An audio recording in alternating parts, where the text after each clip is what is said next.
Hello, hello, hello, everybody, and welcome! Welcome to March Mascot Madness 6. I am Sean, and today we are kicking off our tournament of Mascot Madness here on YouTube and Twitch. We're dual streaming. This is a $20 experiment, and we're going to see how it works. This is not even the first game matchup of the day. Oh my goodness. Sean, get it together. Louisville and Weber State. That is our first matchup of the day. I also forgot that I need to go in here, and I need to fix the options. We're really firing on all cylinders over here today. And welcome in to the tournament. Speaking of tournament, do we have, what's tournament mode? NCAA tournament, new. We're going to look at this. Can you do anything with mascot teams? CPU user, no. Seems like it's just...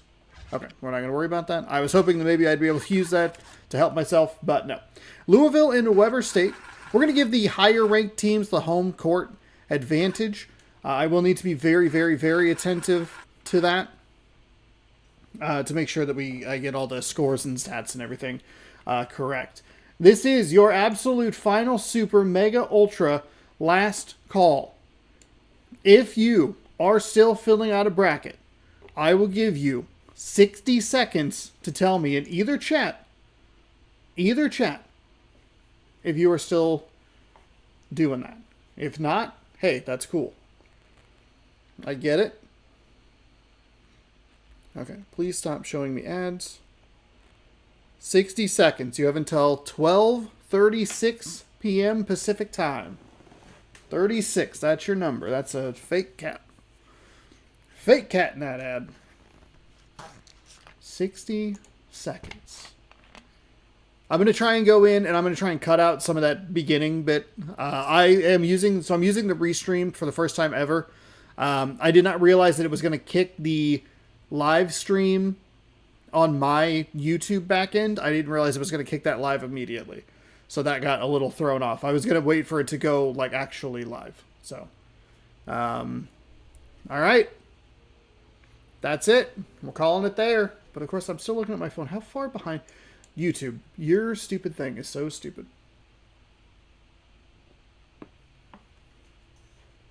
Double checking. Double checking. No. Okay. All right. Here we go. The reason that I need to do that is so that I can close out the bracket thing. I don't think I ever actually finished the other tournament. So, we are starting the tournament. And here we go. March Mascot Madness is going to tip off with our #1 overall team, the Louisville Cardinals, taking on the Weber State Wildcats. Let's jump in. It's 10-minute halves. It's on the highest difficulty. You know it. You love it. And if you're in the YouTube chat, hey, here's a little poll. I think I can put one in Twitch as well. Let's start a poll. Who wins? WHOWINS. Flip your camera, Sean. You silly boy. You silly, silly boy. Oh, thank God. And here we go. We have for states. We have Louisvill. I did not spell that. Louisvill. We are off and running here. You again have fallen behind YouTube. Weber State starts with the ball. But Louisville ends up with the possession, and they get the points. Trying to catch up. Oh, they've tried the inside pass. You like the idea? I mean, we're getting it right off the rip, folks. The Louisville defense is so tenacious in the backcourt. Like, it is so hard for teams to get past them. Weber State, I don't think, has ever won a game. They have not won a game. There is, I think there are 11 teams that have never won a tournament game in this specific iteration of of NCAA March Madness 2005. That was not a very good way to say it. We've used a bunch of different games before. Some teams have benefited from that. Arizona State and Syracuse are kind of the two that pop off the top of my head. I believe they, in one of the other games, went all the way. Finished, I think, 1-2. But Louisville's been a constant problem. They've won multiple tournaments in a row to the point where I had to look at it and go, I might need to take them out of the tournament. And we see them off to a hot start here. It is 6-0. But it's also why I put the records in there to hopefully make this an easy pick. To go like, hey, you probably want to pick Louisville and you want to pick them deep into the tournament. 2-on-1 there. Able to get through the defense but can't polish it off. As soon as that defender rolls towards you, pass the ball. He's going to be open on the backside. Louisville with a quick 8-0 start. Does not bode well for anything else. Can I add a poll here? Chat settings. Turn on that. Oh, you can turn on... Oh, shield mode. Bounce, shear. I was going to try and figure that out.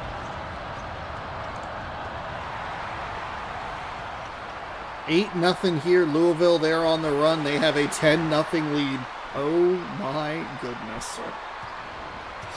Oh, man. Hey, look, I hope you put Louisville deep. This was actually one of the more difficult, I don't know what exactly to call it, but it is one of the more tricky, like, I want to encourage, you know, hopefully competitive brackets, right? And you want to instill confidence in certain teams like a Louisville. But Lord help me if they were to have lost in this first round. Is like, oh, good Lord. And obviously, you know, it happens. I'm not a professional sports pundit. I watch the sports stuff and go like, you idiot, how could you have not, blah, blah, blah, whatever. It's different when it's like a fake basketball video game and you're kind of like, I want it to work, but maybe it's not working. I don't know. If that makes sense. Hey, look, this game's already getting out of hand. Oh my goodness. Louisville's going back the other way. You know, I don't know what the largest deficit we've ever had has been. Syracuse, Washington State would be up there. Tried to set the screen to free up the three-point shooter, but too high.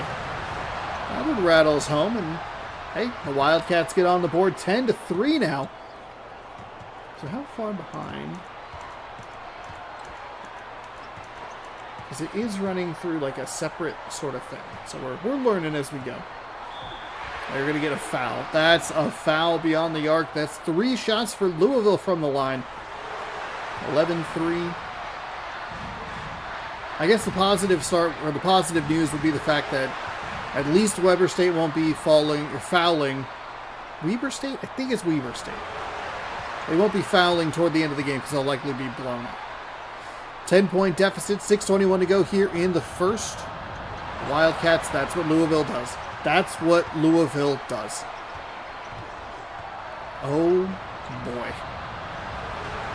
Well, let me miss the shot. I mean, that's your blueprint to beat Louisville, right? If you can get the ball past midcourt and not turn the ball over specifically in the backcourt and give them easy shots on the other end, that's how you can keep the score close.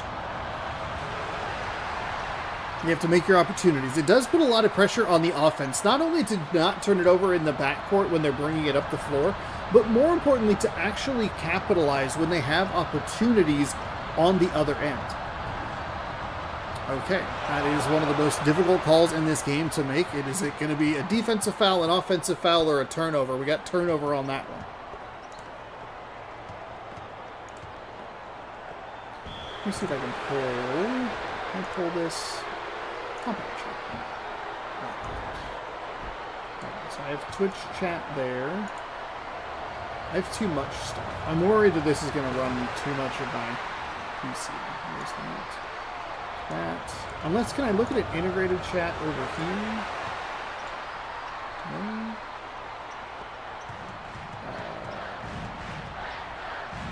What I do need...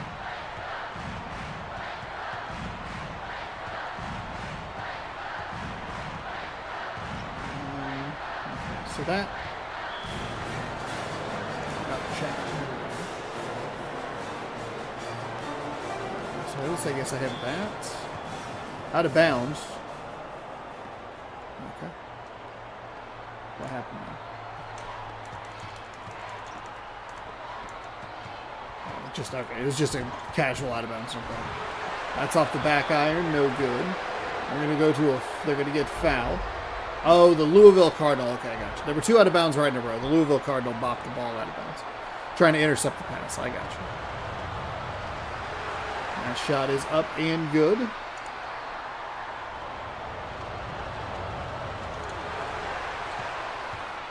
So it's 13-6. Louisville, you know, when they get out to an 8-10 nothing lead, technically Weber State's outscoring them 6-3 in this little stretch. The question is going to be: do you believe that this Weber State team can keep things rolling? Because they're running the 3-point specialist play. They're running what you want to see. Jeez, but they're not running it to a 3-point specialist with that little sticker to the left of the position and the number. That shot was really bad. And shooting 111 from the 111 from the floor, not instilling a lot of confidence that they're actually going to be able to make a run at this. But they are putting up a fight, and that's what you want to see. And this is kind of the general concept of the Mascot tournament would be the fact that it is so, like, just so random and so hopefully coin flippy, but Louisville has just been too good for that. They missed the 3 but get the putback. And now they get to set up their defense. That's kind of like they ran out of bounds. They just straight ran out of bounds. You can't do that. You can't just run out of bounds. Flipped up and good, and the foul. I complimented Weber State, and then they just said, what? Throw it down the toilet? You got it. That's not what I said. No, make it competitive, please. They missed the free throws. They almost got the 4-point play on that. A shot make with a foul for the and one, the missed free throw and the putback. We did see that happen a couple of times in the last little exhibition games that we watched, or the last exhibition game that we watched, Kentucky and LSU, where one of the teams was shooting free throws and they missed the front end of the bonus, and then they got the offensive rebound. It's like it could have changed the complexion of the game. Thankfully, it didn't mean anything. But, oh, they got blocked again. 17-6, 3:04 to go here in the first half. Game 1 of 64, that's right. 64 games of Mascot Madness, Fridays and Sundays, noon Pacific time. Weber State getting dangerously close to a backcourt violation. The only day that we'll not be doing this tournament will be March 13th for MLB The Show 26. That'll be an all-day stream. That's spun around and fired. Goes for the reach in, but no good. No good. Leaning on the defense. Tries to slide in. Nice defensive recovery there. Louisville just batting that ball away and absolutely demoralizing this team. They're demoralizing me as a host. But this also is what you expect and kind of why I have this designed the way that I do. We got a 1 pick for Louisville on the poll on YouTube. 17-9. Weber State having a pretty weak first half. I don't think that's much of a surprise. Louisville so far, and they leave that one a little short. It's dominant, right? But it's not as like dominant as you might think it would be, if that makes sense. Walk-off Grand Slam. I'm so happy we are on the West Coast and start downloading 9 p.m. on the 12th. Absolutely. That is dive out of bounds. Weber State retains possession. I will say I do miss a midnight launch. I mean, being on the West Coast at 9 p.m. rocks, but it's just everybody like, oh, okay, now the download is active. Like, I can press A on it. He'll get fouled to go to the line. Rattles around the rim and drops 18-9. That'll be knocked down for another point. 19-9, 10 points. Louisville has not run away with this in the way that I thought they were going to in the opening couple of minutes. Weber State again, as soon as that defender... Now, this is probably a better job. They got intercepted. Anyway, can I finish a sentence before you... That's blocked.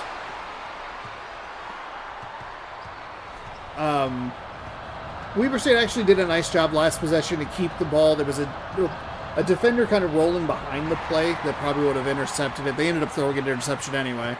On another turnover right there. They're just going to clear the way for the basket. All right. Thanks, Weber State. I appreciate it.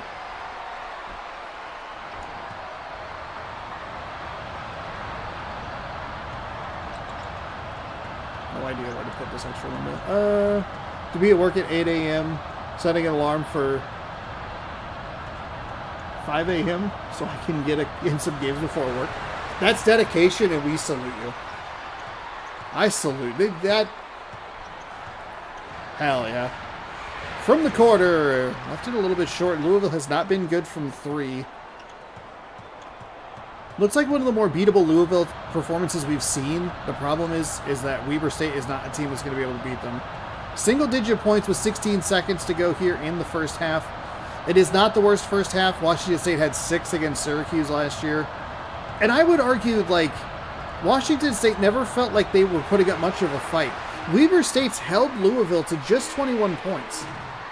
Like, that's respectable. I respect it. We will head to the break. 21-9 your score at the half. Louisville starts with the ball, not good for Weber State. They'll work it inside. The circus shot, no good.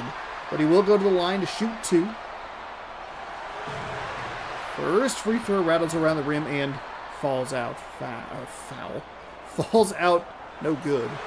And the second one is dropped. We got to switch baseball brain to basketball brain.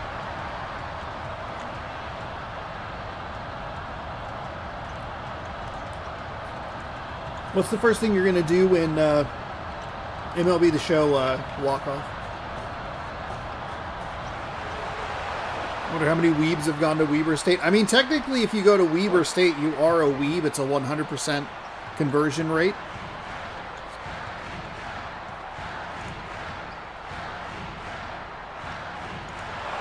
Couple of votes for Louisville to win this game. You're probably feeling pretty good here at the halfway mark.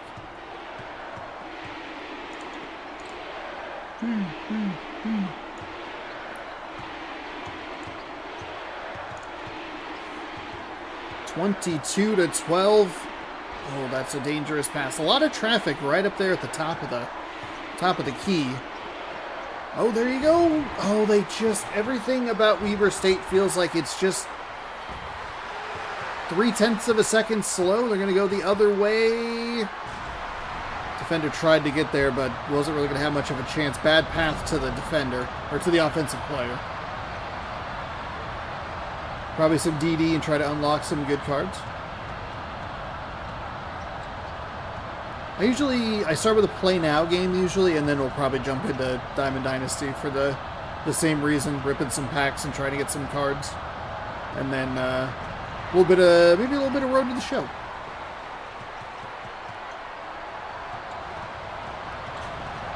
(24-12). There's a 3 for Louisville. They have not been good from beyond the arc. I think those are the two things of note. One, that Louisville has not been good from beyond the arc. Two, the other thing is we haven't seen nearly as many backcourt turnovers from Weber State. That is how Louisville establishes leads. They take the ball away from you before you get to midcourt, and then they make easy buckets over and over and over again. And all of a sudden, a 3, 4, 5-point lead balloons to 12, 13, 14. But part of that, too, is also keeping Louisville out of rhythm on the offensive end. If Louisville makes points on their offensive side and they can set up that full-court defense, then things start to fall apart. And when they get into that rhythm of steal in the backcourt, easy basket, able to set up the defense, steal in the backcourt, easy basket, that's the rhythm and the routine they seem to want to be in, and that's where they are the most effective. That's how you have to beat them. We talk about it every time. Weber State doing a nice job just slowly working it up the court. You have 10 seconds to work with. I mean, that's a bad turnover. Only 8 steals for Louisville seems low.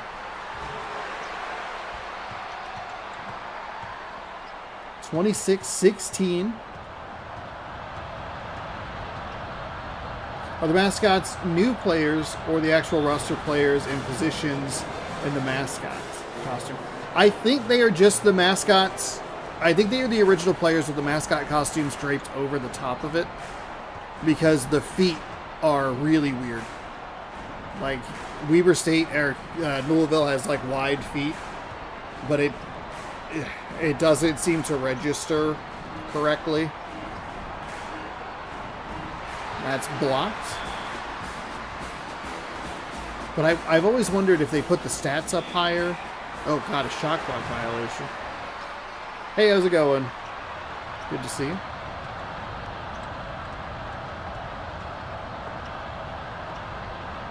Going inside. Bounce pass back out. The 3 is up. The 3 is good. Okay, if Louisville can start to knock down some threes, they should be able to start pulling away in this one. And the weird thing is Louisville, like, because theoretically you would go, well, Louisville should be good because they're in a top 25. They're a top 25 school or whatever. But some of the schools that are in the top absolutely, like, they they get destroyed in the first or second round. You're like, I don't know what is happening. That pass inside. Nice play. 15-point lead for Louisville. 31-16.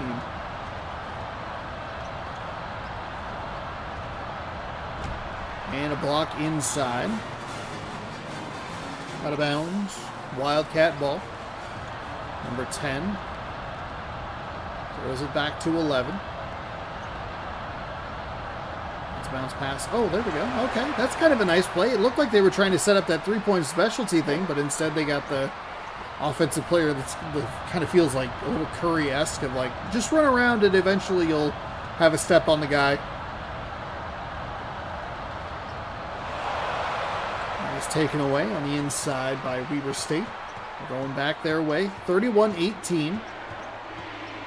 Obviously, like, pretty porous first half for Weber State.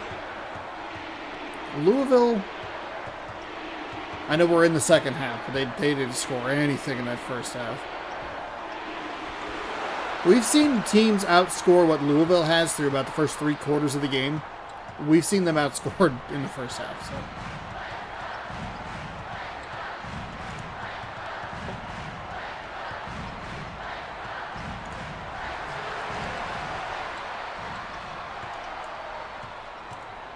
(31-20).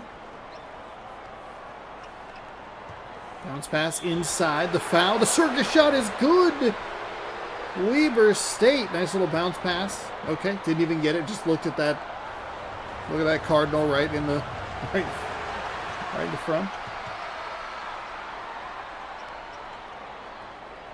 31-23. Okay, Weber State, they're putting a little pressure on the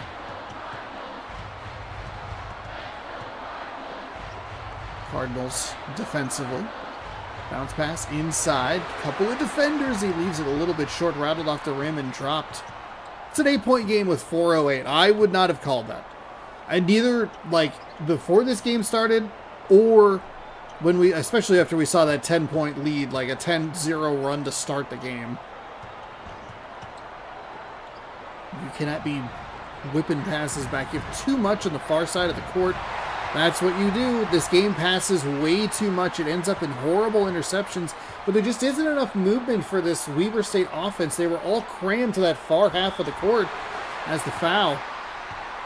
And the bucket. 52 is injured. Shout out to the official in the background. I don't know what they're doing, but...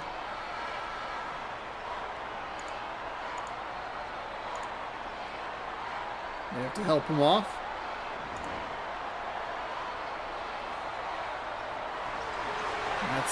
The basket is made.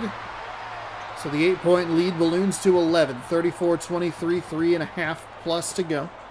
3:35, I guess I could have just said. That's okay. That's Louisville almost had what they want. That double team trap where they start to wiggle the ball out of the arms. That's what they're looking for. Bounce pass inside. Up and leaves it a little bit short.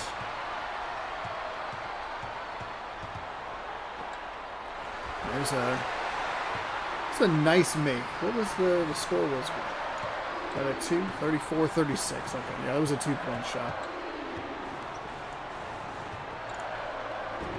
That'll be blocked on the inside.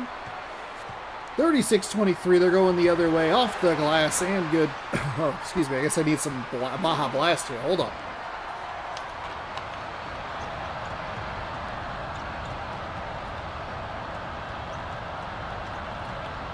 .15 lead. And we got teased a little bit. The lead was down to 8. Thought it was going to be interesting about a minute plus game time ago. There's the shot, and no good.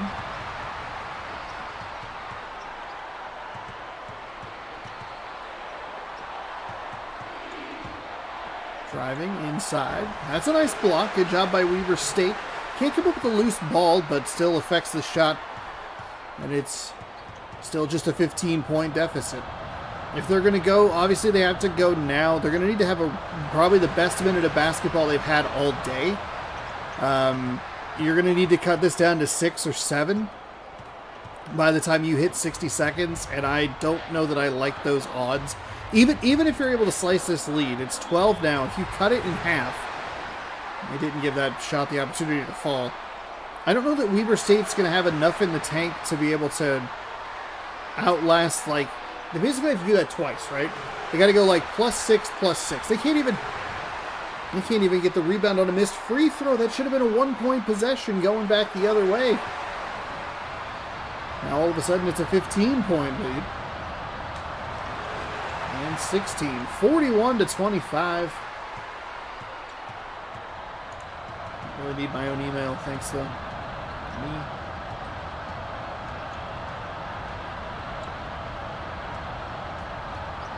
Under 2 to go here. This game has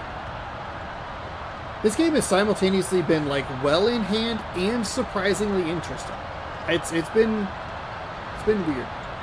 Weber State's driving inside, kicks in, can't find the 3. They go the other way to Louisville, or as you might know them, Louisville.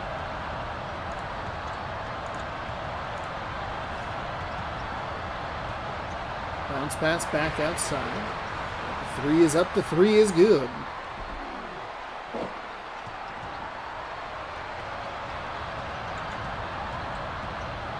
(44-25). This is a little more where I thought the game would start, would be throughout most of this runtime. Was just very, very out of hand. Weber State does deserve credit, though.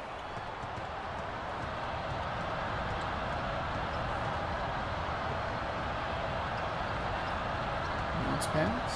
Working it outside. Louisville's trying to run something, or they're just actually holding on to the ball. Okay, they'll switch the play up a little bit. It's confusing because usually the teams, even if they're ahead, they like to pass like a lot. But in this case, we just didn't really get that. I'll hold. What are you doing? Weber State, what are you doing? It resets the shot clock. We're into the last minute of this game. It's going to be Louisville ball. They don't even need to shoot. Oh, they're going to get a steal though. Can they make the spread a little closer?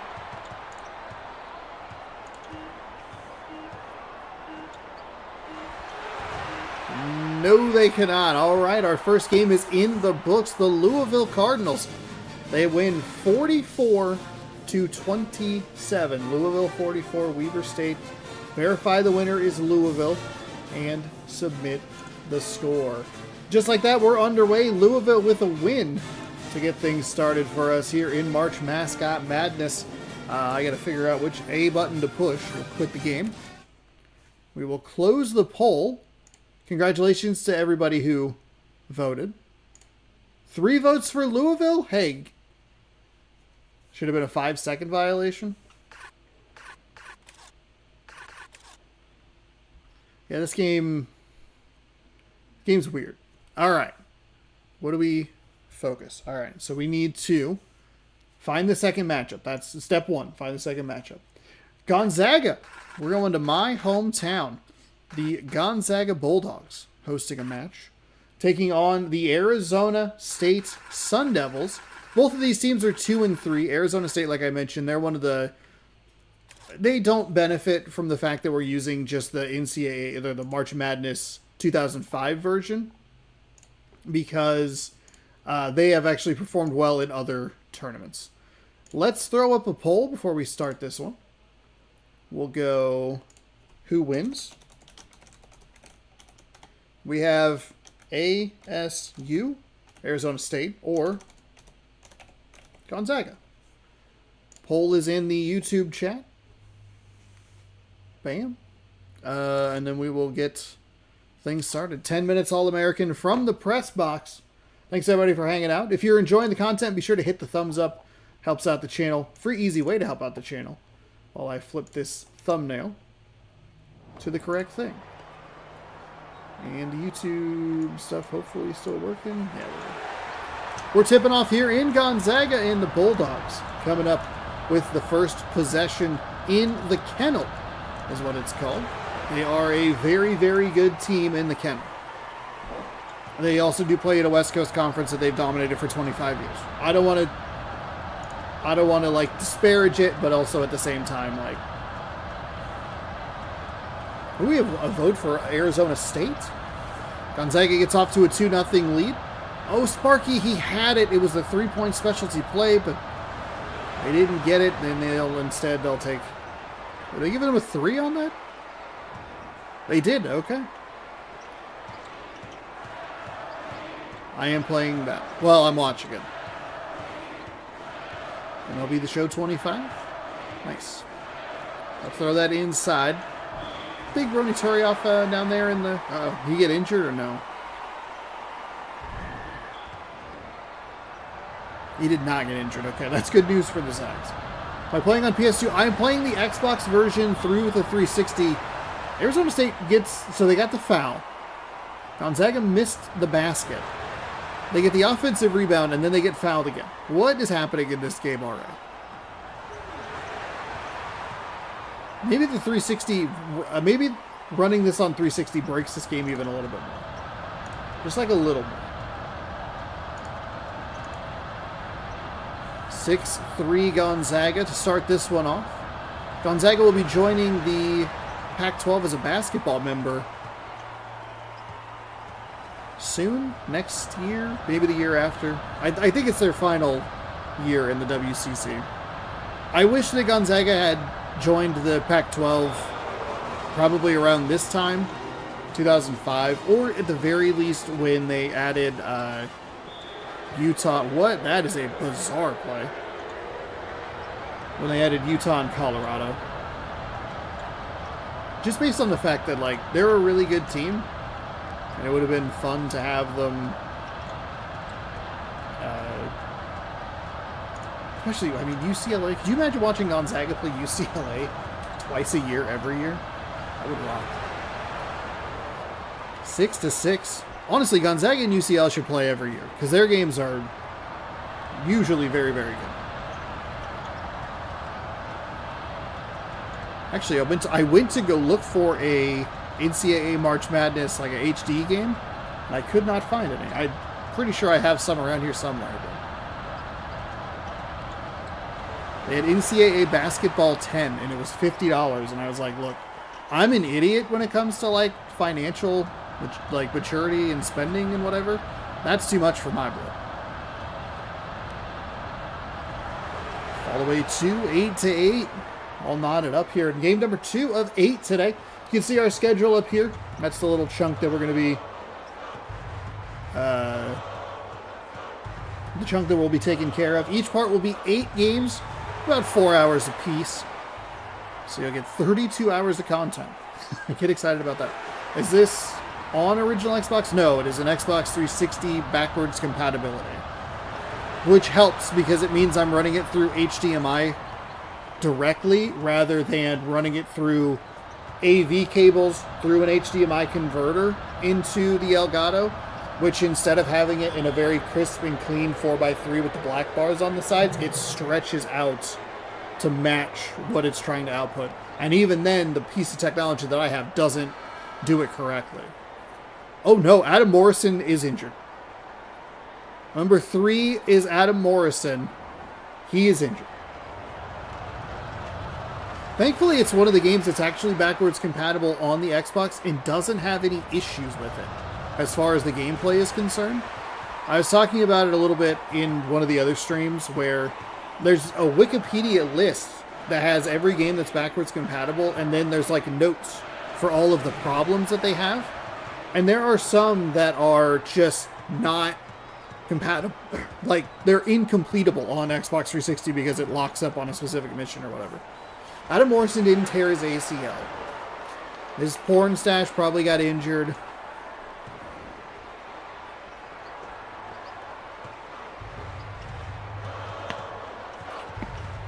Unfortunately for us, we won't get an injury update. We'll just have to keep an eye on if they go to him again. It'll pop up, it'll say leg injury, but it won't give us any, like, duration of how long the injury is. Arizona State up 12-9 here in the kennel. They're working it around, trying to find some... Okay, there you go. Gonzaga working in, looking for some contact in the finish. 12-11 with 6:22 to go in the first. Okay, well, all right, Sean. Well, he has a leg injury and he's out for the game. Now, that is why a tournament mode specifically could be interesting, as I just don't know if you can swap the teams out, because then the injuries would be persistent, where basically this game is the only game that he will be injured, whereas if he were to, theoretically tear the ACL or whatever, he'd be out for the rest of the tournament. He'll just be out for the rest of this game, regardless of the injury. A big 3 for Arizona State. 15-11. That's a big injury for the Gonzaga Bulldogs. Could put some brackets in jeopardy. I guess that's the one thing that I didn't do, was go and look at the brackets to see who had champions and when those champions were on, like, hey, it's champion watch. Well, let's see. Can I look at... Oh, it requires me to open a lot of tabs. Who do we have? Can we... Oh, well, I guess I can look at it here. So we have UCLA, which we know. We have a Gonzaga. Oh, okay. We have a Louisville. We have an Alabama. And we have a Syracuse. We have 5 different champions. That's awesome. That's awesome. So a champion pick is on the line here, and there's an injury to one of the best players on the team. So that's... Gonzaga needs to guard the 3-point line. I agree. Center number 1 with the foul. It's 15-13. Oh, the ball got poked away. Gonzaga, we were hoping they were coming up with that loose ball. But Sparky, the Sun Devil, comes up with it. That's a deep 2 if it goes, and it does. 17-13 here.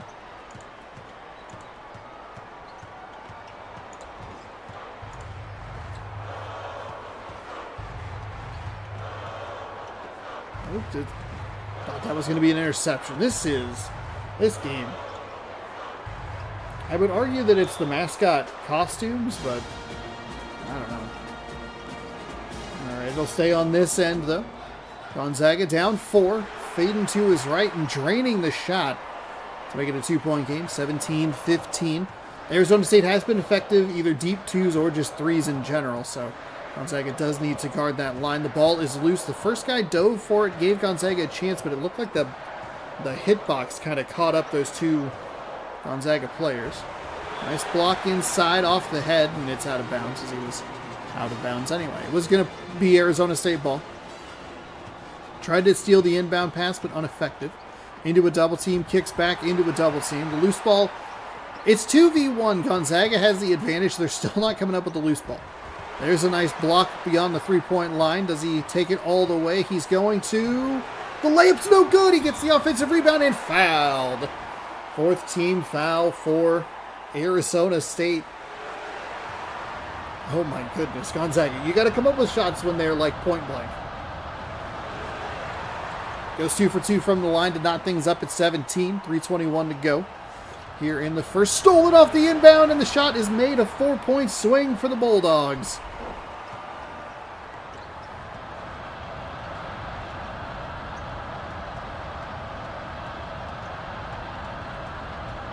Wow. What a turn for Gonzaga. 19-17, they have the lead. First time they've had it in a while.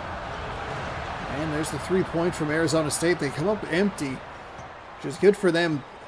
Good for Gonzaga defensively because they left him wide open. He went for that steal animation, and it left a very easy look for Arizona State. Got to try and spin out of that. Should be, might be that lockup glitch. There's a nice kick, number 5.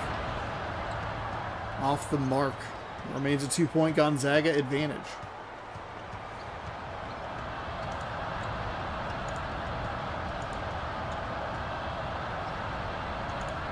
Arizona State still leads the poll with a couple of votes. There's a drive inside. A foul.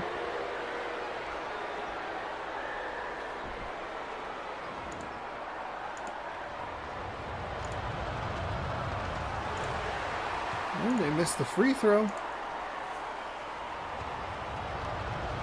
crowd at the kennel comes alive, leaves it short. The tip in, no good. They get the offensive rebound again, and they can't come up with it. Arizona State goes 0 for 2 from the line and then 0 for 2 from the floor. Yeesh. Bounce pass. Oh, a nice feed. Nice tip in. Goodness gracious. This feels like it's just not there for either team. I think you can see why both of these teams have the same record in tournament. I believe they're both 2 and 3. You can see the record. I forgot the records were there. Yeah. Gonzaga, we had them in one of the preseason games. That was a really fun game to watch. Bounce pass. Looking for number 1. Working inside, trying to find some room. It's tipped. Ooh, dangerously close. Don't dive for it, Gonzaga. You didn't touch it last. Looking for it. Shot clock down to 3. He's going to take it from the logo. No good, but the offensive rebound is up and good. Gonzaga's going to the line for the and one opportunity.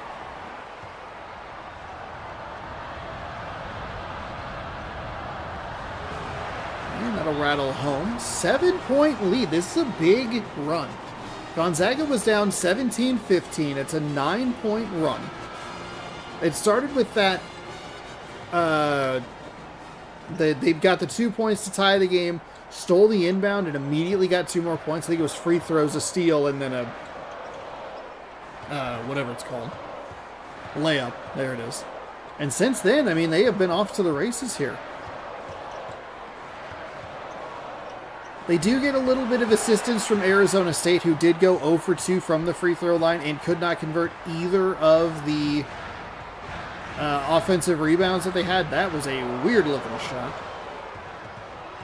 It's blocked or off the rim or something. I don't know, but Gonzaga comes up empty-handed. They lead by 7. There's a swing. They had the 3-point on the other end. Goodness gracious. Arizona State's just a split second late. They need to see that sooner. Driving inside. There's the basket and the foul. Arizona State to the line for the and one. First personal, 4th team foul for Gonzaga. Number 22 picking up that first personal. Arizona State not looking good from the free throw line. That is a concern as we work through the remainder of this game, because if it comes down to them needing to put the Bulldogs away on the free throw line or trying to catch up and getting fouled, they're not going to be able to do it. 26-19. The 3 is no good, and that one I don't think is even going to count, even if it did go, and it wasn't going to. What a good first half. Gonzaga's been dominant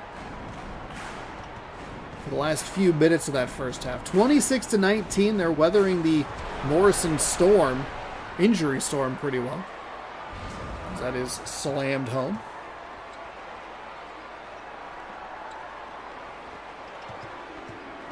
(26-21). Good start for Arizona State. Cut the lead down to 5.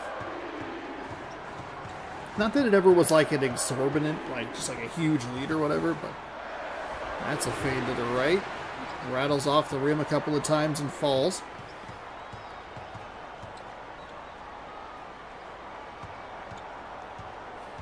As we start half number 2. It's game number 2 of 8 today. That is a beautiful corner 3.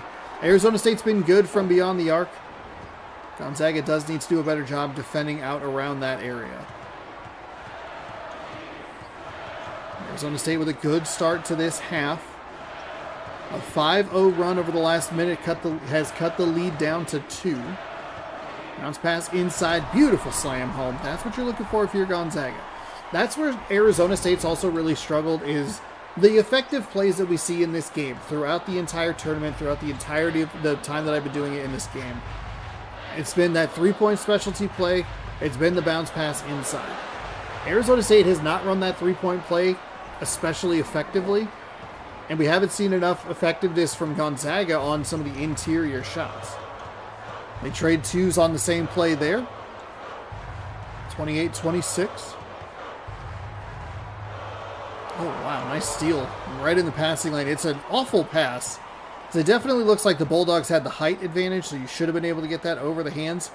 And it wasn't even like he had to reach. It just kind of went right to him. It was a perfect pass to the defender, which means it's the worst pass. Nice block inside. Number 5 comes up with a loose ball. Really close to the sideline, and then really close to the midcourt line. He has a little bit of a flair for the dramatic. A bounce pass inside to number 32 as he backs him down. I'm sorry. That went where? That's the most confusing pass I've ever seen. He winds up. He's going to throw it. It's even better on the replay. Arizona State comes up with a loose ball. And the 3 is blocked. Number 13, does he have the speed to go the other way? Arizona State, really good defense, but Gonzaga still gets the bucket. Good job not getting the foul, on either side. Good job not getting the charge. Good job not getting the defensive foul or whatever. Like, oh. Just some contact and a bucket that's made. 32-26. Early stages of the second half. Number 22. Oh, they're going to fire it across. Number 13. Again, it's a little late. The shooters have the opportunity. That play is super effective to free up the specialists for the most part. Sometimes they run the screens a little too close to the 3-point line, and it does cause some clutter. There it is. Arizona State knocks down the 3, cuts the lead in half, 32-29.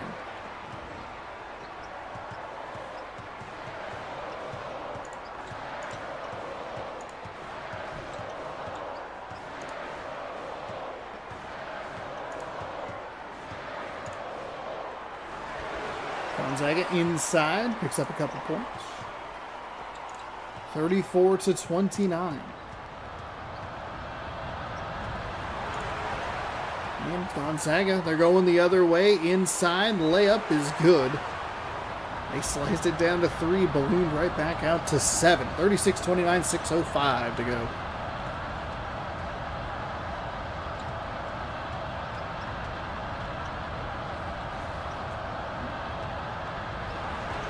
That's a nice shot. Nice find inside. Get some points in the paint. You don't have to get 3s. You can just kind of chip away with 2s, play some good defense on the other side, and then try to convert that into some points. It's a nice find inside. Knocks over the Arizona State defender. And push that lead back out to 7.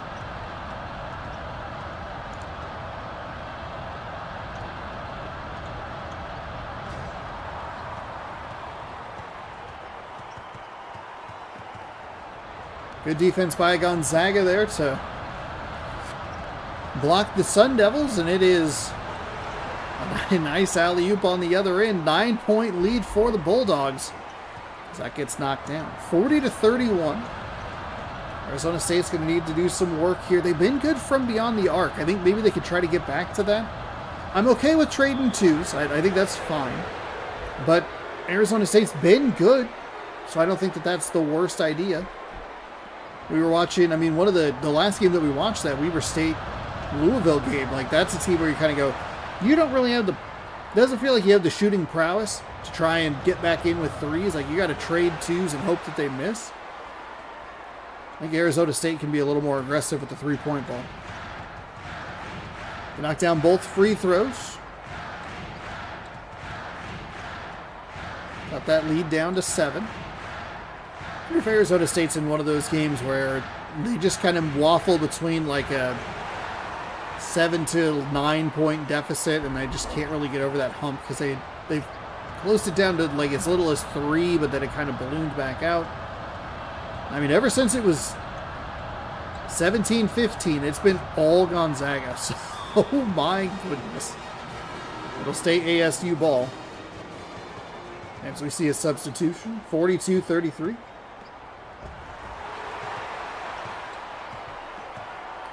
I think with how effective Gonzaga, nice defense there by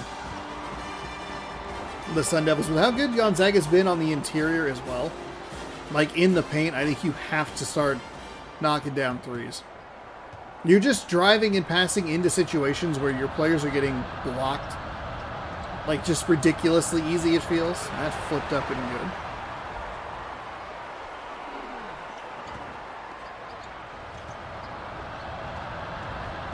(44-33).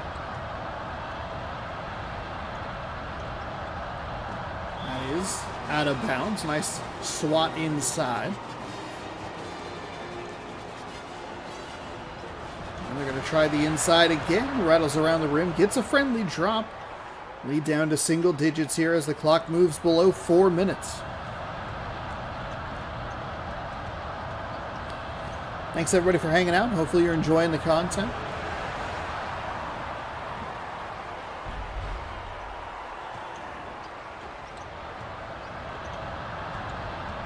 46-35. They go kind of back and forth, shifting this lead between 11 points and 9 points. Arizona State just can't find that run to try and clip this into a 1 to 2 possession game. 4 to 6 points, or I guess 3 to 6 points. They can't get points on that end. Gonzaga kind of bullies their way inside. The circus shot, friendly home roll, and it's 13 now, the spread for the Bulldogs. A champion pick on the line in the second game, which is wild. I forgot to do that today. So, because I mean, everybody will have a Final Four pick on the line. Somebody did have a Louisville, so we know one of them already, as we see an injury for Sparky. I forget who did I pick from this? I probably picked Louisville. I think I picked Louisville from this section of the bracket. But I forget who. Basically, the Beeb and I ended up with the same finals picks. Just we picked a different champion. We're so like in lockstep.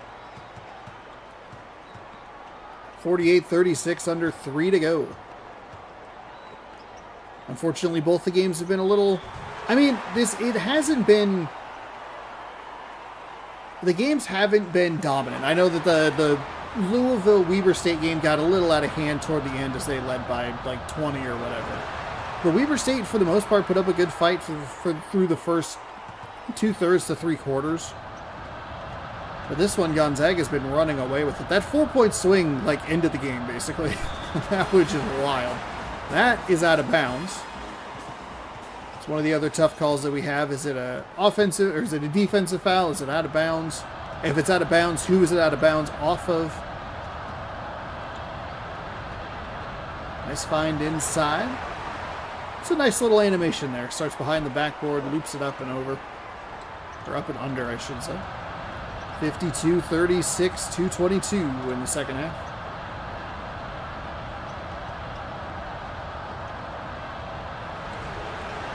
Oof, they can't even come up with that shot. Yeesh. Defender was well out of position, too. Doesn't get the friendly home bounce on that one. Leaves it a little bit short. And with 2 minutes to go, it's a leg injury for number 5. But it did not say out for game, so I wonder if that would mean that he'd have the potential to come back. Number 5 almost gets bumped out of bounds, but does a good job to stay in bounds. Arizona State's only got the one defender back there, still giving them trouble. Gonzaga needed to send some people up the floor a little bit sooner. Obviously, they still get the ball over with no problem.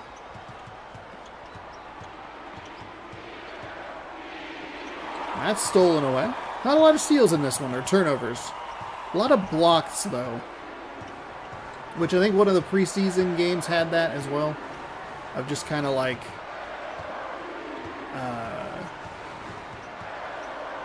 a lot of... not a ton of turnovers, but one of the teams just had block after block after block. As we march down to the 60-second mark, that's blocked inside. 54-38. Arizona State, I'm sure, will let up on the defensive side. The problem is that Gonzaga, even though they have a big lead, they do throw the ball around a lot right on cue. I didn't even finish the sentence.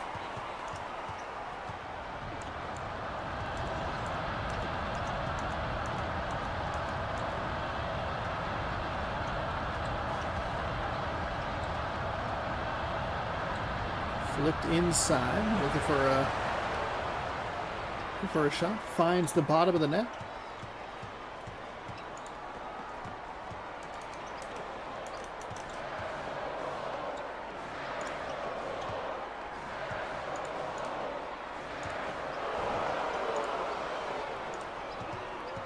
(54-40).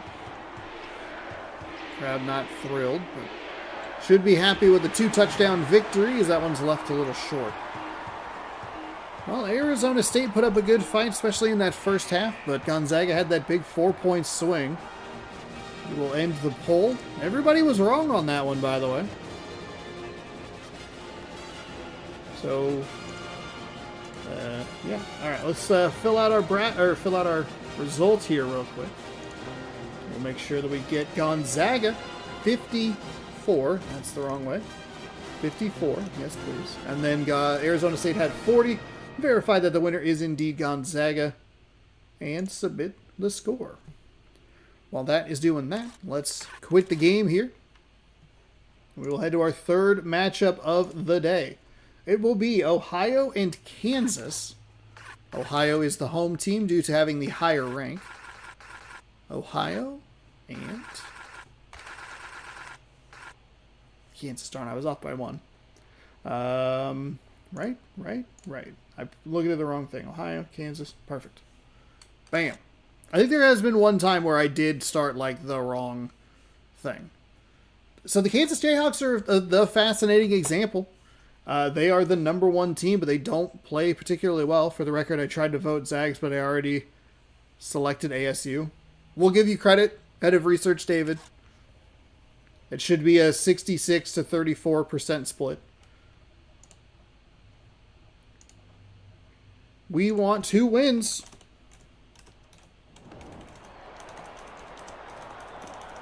You have, oops, I almost put that just in the chat. Kansas is the number 1 team in the land, but they aren't necessarily great. You can vote KANSAS or OHI, Ohio. Start the poll, everybody. Wait, isn't Kansas the home team? No. Ohio is the home team. They are the higher ranked team in my fake world. The the Ohio Bobcats, as they get a foul called on them, they are 5-3 in this tournament. The Kansas Jayhawks are 1-3, which is wild. Where is Kansas? JK.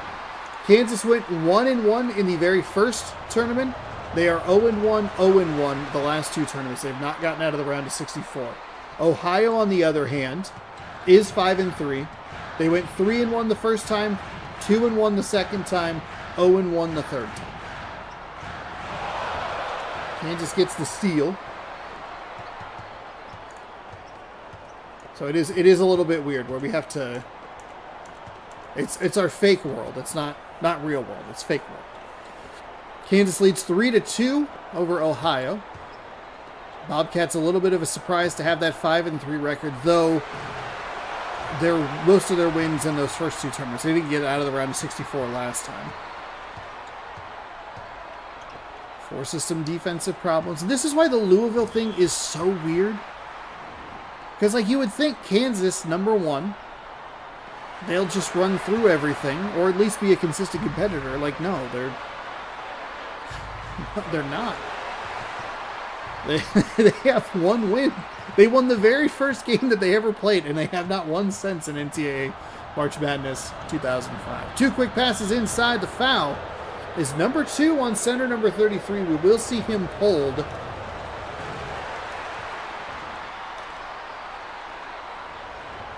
Likely the next whistle. They missed both free throws. They'll actually take a timeout to pull him from the game. 2 personal fouls in the first minute and 24 seconds. Pretty bad. This game does have kind of a weird thing where once the fouls start in the early part of the game, they like really call a lot of whistles, but then it usually tapers off around the 6 to 5 minute mark, and then we don't see any until more toward the end of the game. It's a little, it's odd. It's a nice layup, underhand, able to get past those Jayhawks defenders, and it is 6-3 Ohio.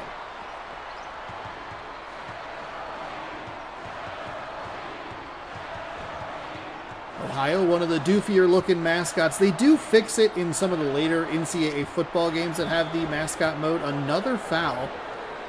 I mean, that's going to be Kansas's game plan at this point. You got to get it in, get the fouls. They already have 3 team fouls, all of them on centers, and go to the free throw line. Put a little pressure in the backcourt. 6-5 Ohio. 8 minutes to go here in the first. Ohio are going to find that nice, easy bounce pass inside. Of course, I go check one other thing, and it was a nice play. It's like, I know. 8-5.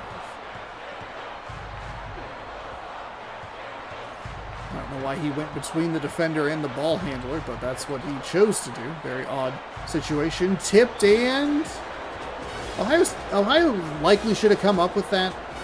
Kansas, a little bit of a break there because they don't touch the ball that would give Ohio the ball. That's deflected. Oh no, the defender pulled himself out of the play. It's another foul. 4th team foul. With the first, it's at least not on the center this time around. The first on shooting guard number 1. And that is a free throw made. This is the second. Ohio up by 2.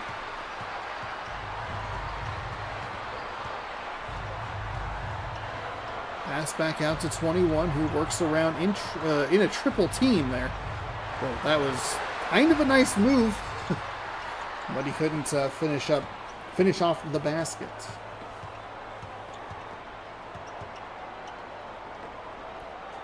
Out beyond the 3-point line. That's a deep shot. Makes it. And Kansas swings the lead in their favor. 9-8.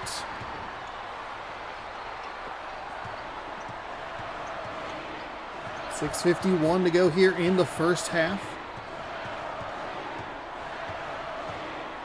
Oh, they haven't. Kick to number 1. Number 1 can't make it. It's off the back iron. No good.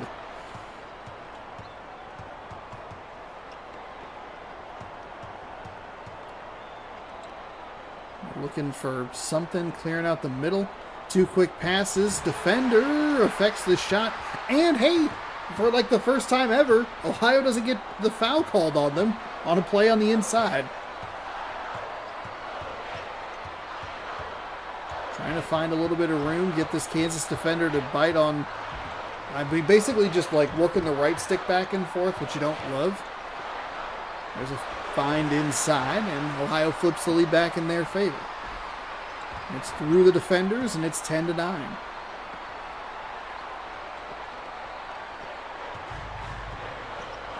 Oh, it's intercepted in the backcourt. Ohio leaves it short. Oh, that was such a good defensive play. That was their best Louisville impression, except for they couldn't come up with the basket. Oh, Kansas just gets the better of him inside, past a couple of defenders. Nice, easy layup. 11-10. Jayhawks lead.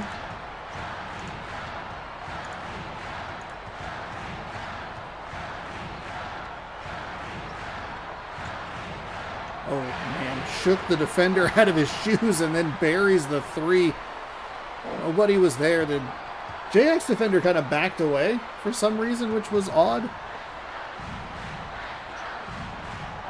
Ohio's working with that full court defense. Again, no one does it like Louisville does it in this specific game. Michigan State, I think, runs it pretty well in one of the later versions, and that play has been so effective. Whenever they're doing that, it's like, because it's the 2 quick passes, I believe. Oh, and Kansas comes up with an immediate response and a steal off the inbound. So they're going to get 1 to 3 there. That first pass pulls the defenders in front of the offensive player, and then he's just wide open behind him. And then he wasn't even trying to steal the ball. They just threw it right to him. Oh my goodness. Okay. We saw the 4-point swing work for Gonzaga. That is a horrible pass into traffic. Is this where Ohio just kind of goes, yeah, we're not there anymore, and that's 6-0. From down 2 to up 4, Kansas leads 17-13.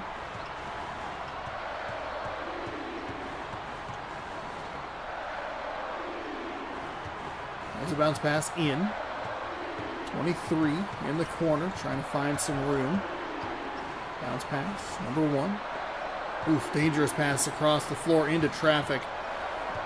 Trying to maybe set a screen or something. That's a dangerous pass as well. Ohio does a good job to keep hands off the ball and make sure it stays on this end of the floor. 17-13. Kansas leads with 4 to go here in the first. Shot clock is winding down. He juked the defender to the shooter's left. And then instead of bouncing it right with a wide open shot, went left kind of into a contested area. Very weird play. And Kansas now 8-0 on the run, 19-13.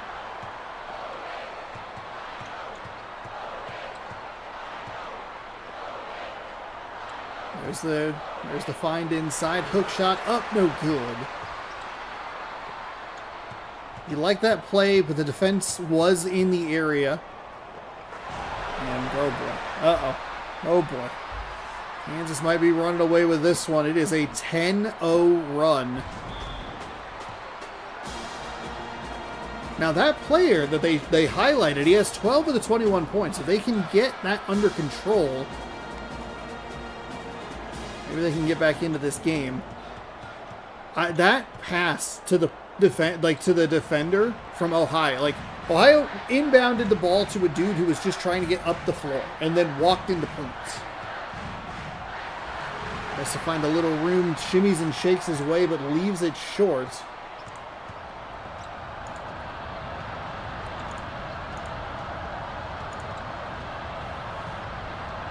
.10 run for Kansas. Spins and fires. That one's no good.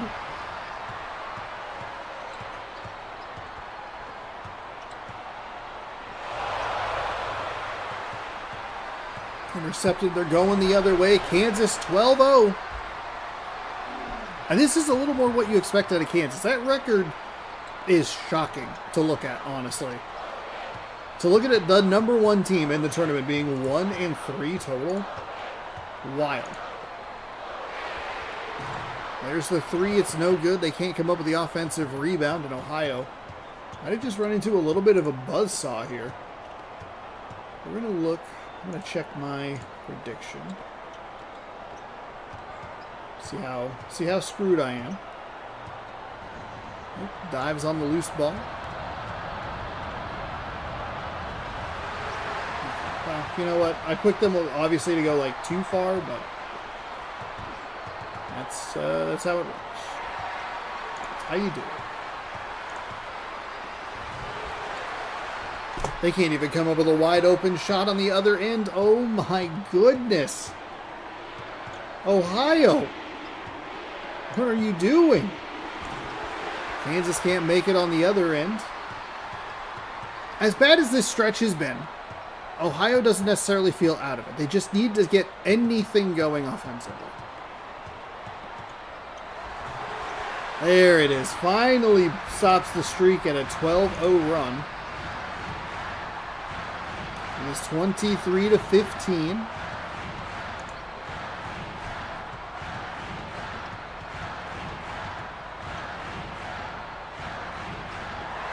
That's stolen away. They fire that one forward.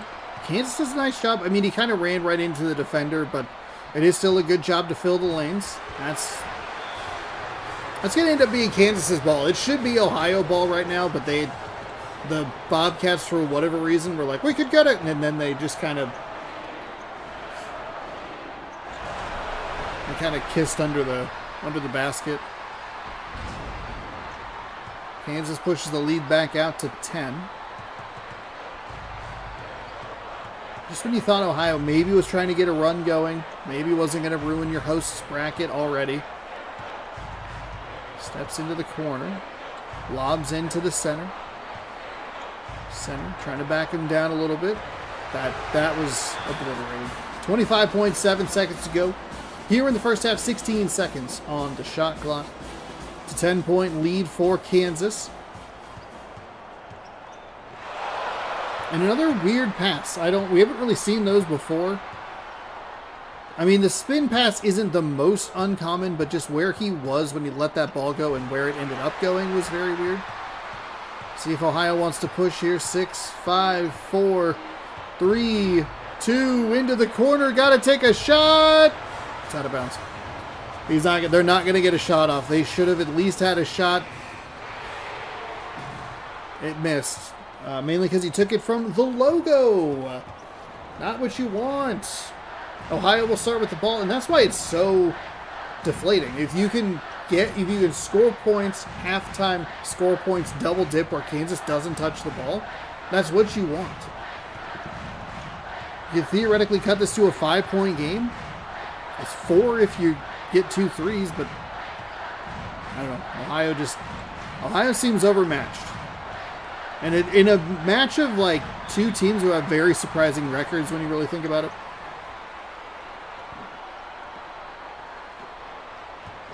For Ohio to be 5-3, for Kansas to be 1-3. A defensive foul will send Ohio to the line. Now, Ohio did do a good job to stop giving up all those fouls, which is a positive. So good for them. And they do knock down a couple of free throws. 25-17.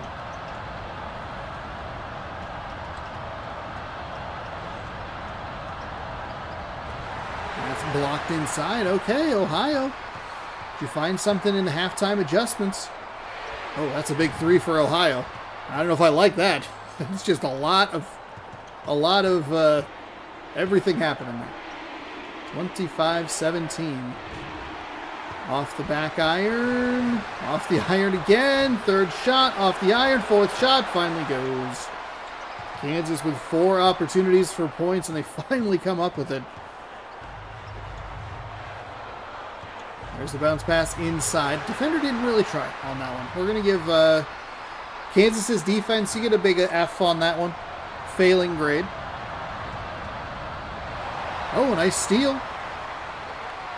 Kick back out. Slow it down. Pull it back. Reset yourself and... Okay, all right. Reset yourself and go in a positive motion. Don't just throw an interception. Come on. Okay. That's... All right. There's a couple of times now already where we're looking at Ohio. I'm looking at Ohio and I'm going, here's their chance. They have an opportunity to put things into a little bit of a rhythm, and they just cannot figure it out.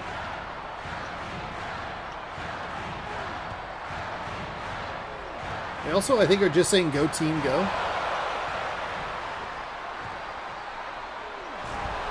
That is slammed home, and that feels like it is. That 12-0 run is the difference in the game right now. If Ohio could come up with anything in that run, it's... Or just stop it a little bit. I mean, it's very much the Mets if they, for a while, when you're looking at it, nice shot there for Ohio. Cut the lead into single digits, down to 9. It's, when we're watching the New York Mets in MLB 11, like, if you could have just not gone 0-6, you'd be firmly in a playoff spot. They are now, but it's required a 13-game win streak. Like, that's what we're talking about here with this Ohio team of going, if you could have done anything during that 12-0 stretch, either stopped it a little bit short at 8-0 or made it like a 12-6, something like that, I'd feel a lot better about your chances. But right now, you just can't figure it out. 3-point specialist slices, dices his way inside. Dice number 15. That's a nice block inside, and he's going to run the other way. It's a 2-on-1. He's going to want to slow down. Oh, got around the defender. Commentator shut his mouth, but he didn't finish the play. What a surprise. That's been Ohio's problem all day long. 2 quick passes inside, jammed home by Kansas. And that they have been so effective inside, whether it's just easy slams like that or they're getting fouled. Kansas has been dominant in the paint. 33-22. 35-22 as that gets slammed home.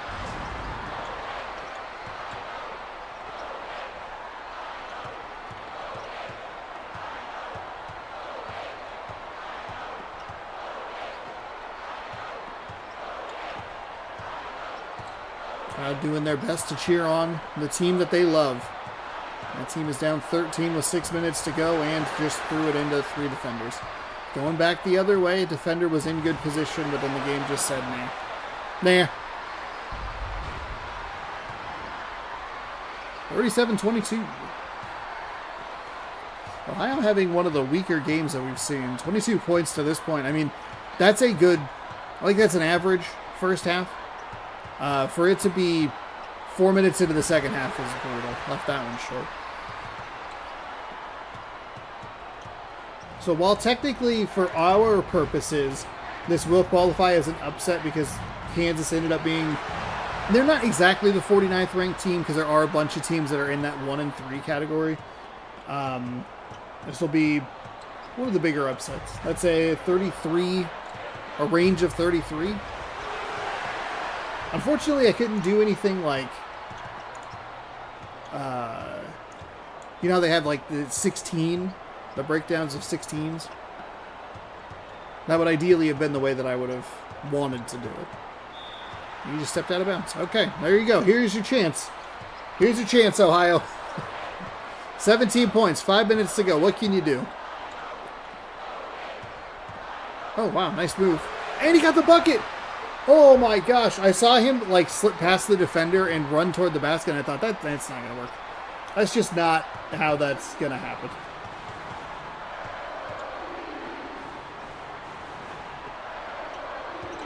Oh, and then steal at midcourt. He's going to get past the defender. That's what I thought. That's what I thought. I had hope. I had hope. And he just absolutely... Oh. It's such a good play at midcourt. They get the steal. They turn it the other way and then just can't figure it out. 2 quick passes. They'll get the foul called on them. First personal for number 33. Second team foul this time. That shot is, or the first free throw is knocked down. Second free throw is good as well. 39-26.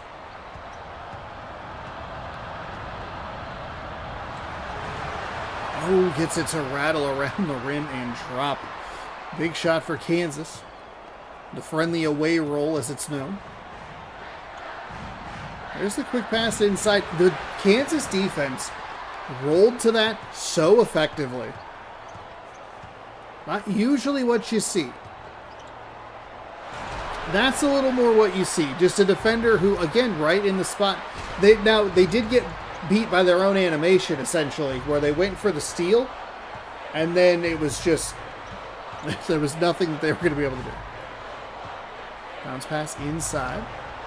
That's off the near side rim and falls.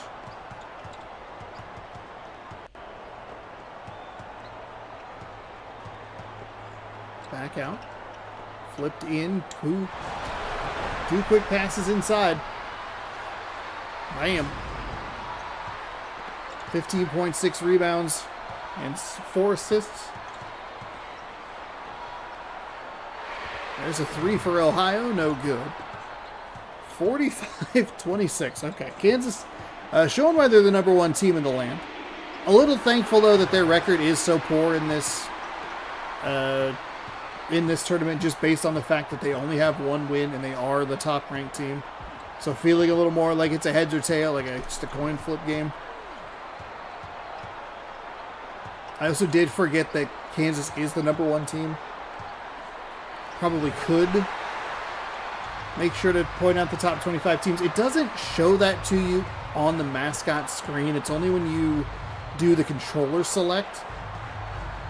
I mean, obviously it shows it when you do like play now or whatever, but for my purposes, it doesn't showcase, doesn't show it off.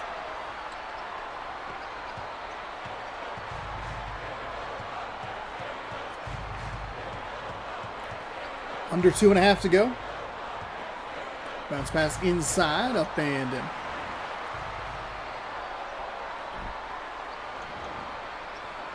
(47-30).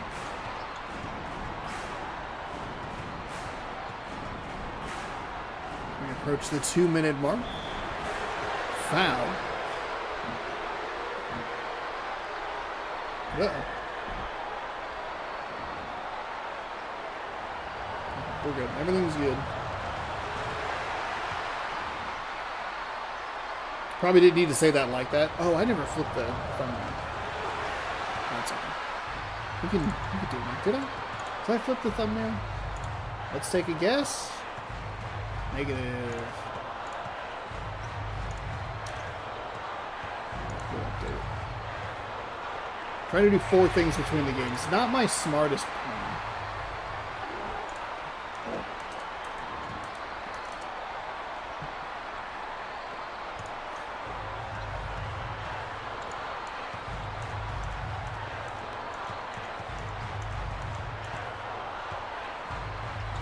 .137 to go here in the second. 15-point game as he launches the 3. The offensive rebound flipped up and in.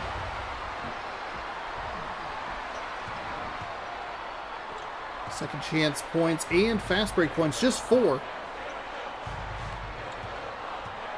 And what about 4th chance points? There's at least a couple of 4th chance points. This game has gotten out of hand. Which is a little unfortunate for my bracket personally, but hey, that's how it goes. That's the fun. That shot is missed.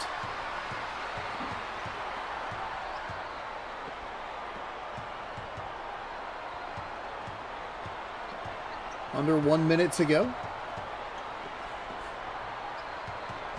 We are using a new stream screen. We're doing the restream.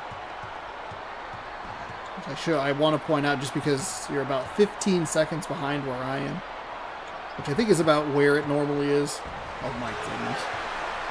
That big bird coming in. Don't worry. I'm going to...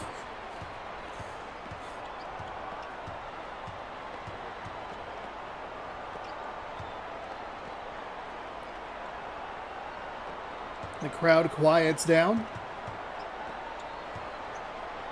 as this game is well in hand for Kansas. They'll be moving on to the round of 32.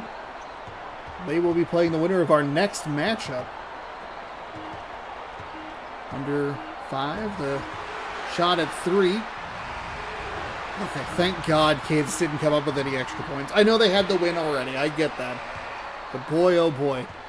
Ohio put up like their best defensive effort right there, and it wasn't enough in that moment. 50-33 is your final. Kansas runs away with this one, and we will mark this score down. Ohio, 33. Kansas, 50. Verify the winner is Kansas. We will submit the score. Kansas moves on. They will face the winner of Ohio State and Georgia Tech. Great. We could have had Ohio State. How exciting would that have been? Not very. The Buckeyes versus Bobcats. Pretty good, I will say. This is game number 4. Let's get it set up here real quick. Georgia Tech is the higher ranked team in our rankings. Georgia Tech is 4-3. Ohio State is 1-3. Meaning that Ohio State has only ever beaten Stanford. G-Tech. Georgia Tech Yellow Jackets. Let's close out the poll here. Kansas. Hey, you got that right. We will drop another poll right here. We have OHIO Shift tab, who wins. And then we have GEORGIA Tech. Start that poll. We'll flip the thumbnail, and we will get going here in our 4th game. This will be the last game. We'll take a little halftime break. We'll take a little halftime break. You know, get a snack, get a drink, use the restroom, all that good stuff. And we will be on our way with our next game a couple minutes later. Easy peasy. Here's the tip-off. Kind of a good mascot. This is a little ketchup-y mustard. Ketchup mustardy. If you wanna go for that. Georgia Tech passing all the way across the court. They have kind of a simple court design, which is interesting. They get off to a good start. I don't know that we've been to Georgia Tech much. Just kind of like a generic middle court, and then just a couple of the logos on it. Some of the courts are a little busier or more obnoxious. Kansas would be one. There's the one tournament. I think it's the Big 12. They're going to use like an LED floor and be able to like flip the courts, which is odd. Feels like maybe not a good plan. It just seems like it feels like we're in 2026, right? And we have technology right where we need it to be. And then we have all these like wild, wacky people be like, what if we did something different? It's like, no. What if we played these in like a football stadium, and then you watch some of the worst offense you've ever seen? Because the depth is all off and everything's just like a little wrong. Using an LED floor seems like a bad plan. They don't have invisible wood. Anyway, subscribe for more hot takes. And thanks again, everybody, for hanging out.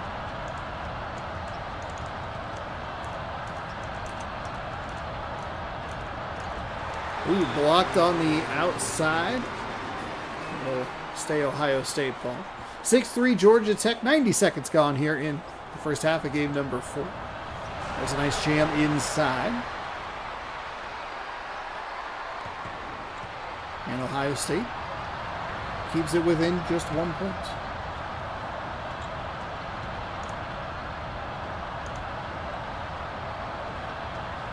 Georgia Tech deep for 3, and that is good. Okay, Ohio State. I know that like that image looks better than the play actually was. That he was wide open and the other guy just stood there. 9-5. Oh, they're running that 3-point specialty play. Nice job by Georgia Tech. Kind of a bad job setting the screen by Ohio State. There was just a little bit too much clutter toward the top where that play needs to be executed at its best. Georgia Tech the other way for 2, and it's quickly 11-5. This might be the worst matchup that we ever see. Big Scary Bees versus the ugly Brutus, the Buckeye. One of the worst mascots around. How is he not out of bounds? How in the world was he not out of bounds? What? 11-7, though it should still be 11-5. His foot was so clearly out. The beauty of the mascot tournament.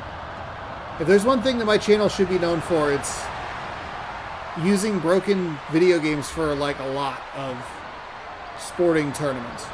We did an entire half season of baseball in like the most broken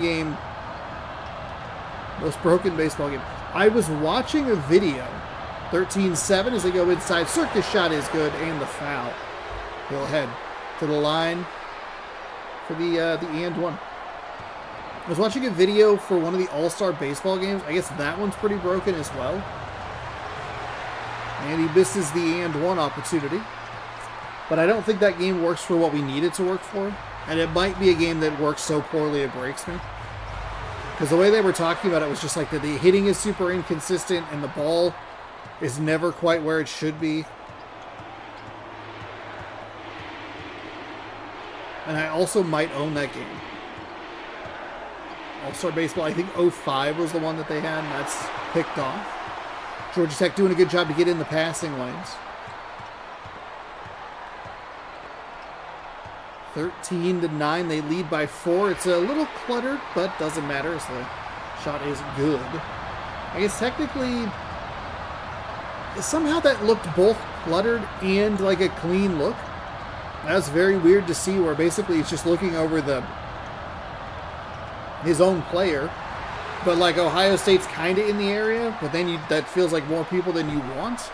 They're going the other way. Georgia Tech a little too strong off the back iron. Can't extend the lead. 16-9. The Buckeyes have not been good in this tournament. They are just 1-3. As we see an out of bounds go back to Ohio State. Ohio State's in a bad spot because they're not alphabetical. Good for me. They are just a 1-3 team, as that's off the glass and good. 18-9, Georgia Tech out to a fast start as we take a look at their record real quick. It is in the G's. Georgia Tech, they're 4-3. They win one game a tournament. They are 2-1, 1-1, 1-1. So they're getting to the round of 32 every single year without fail, and they're off to a good start to continue that trend this year. That is absolutely rejected. Somehow comes up with a loose ball, gets it over the other shoulder.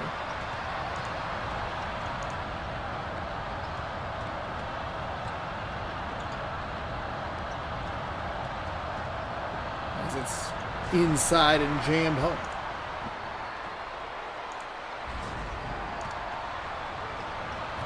.447 to go here in the first, 22-11.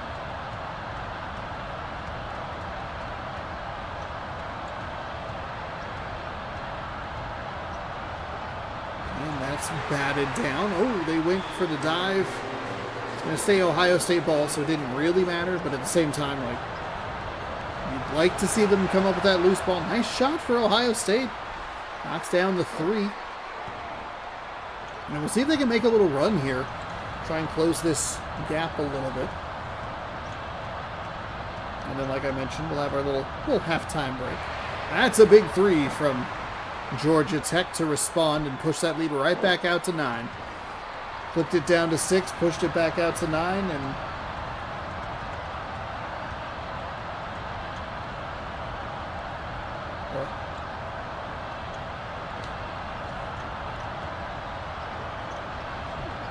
I'd love, non-bot Instagram followers. That'd be cool. Out of bounds, Georgia Tech ball. 23-14. Fast-moving first half as he drives inside. Nice block by Ohio State. They cannot come up with a loose ball. Bounce pass to number 2, who steps up, fires, and makes the 2-pointer.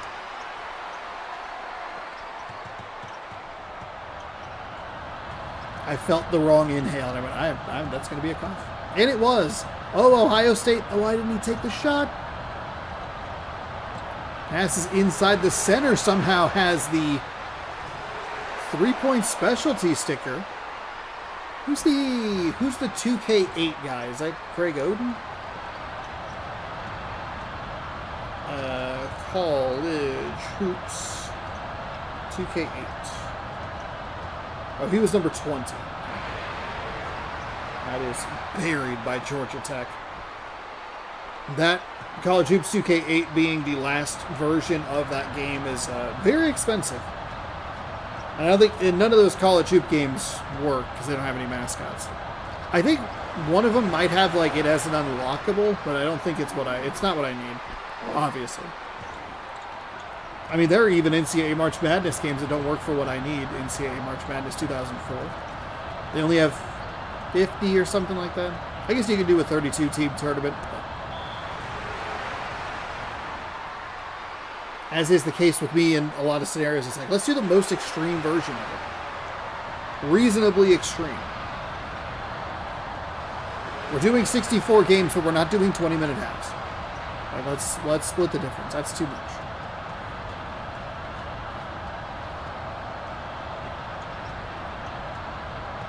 It'd only be 64 hours, you know?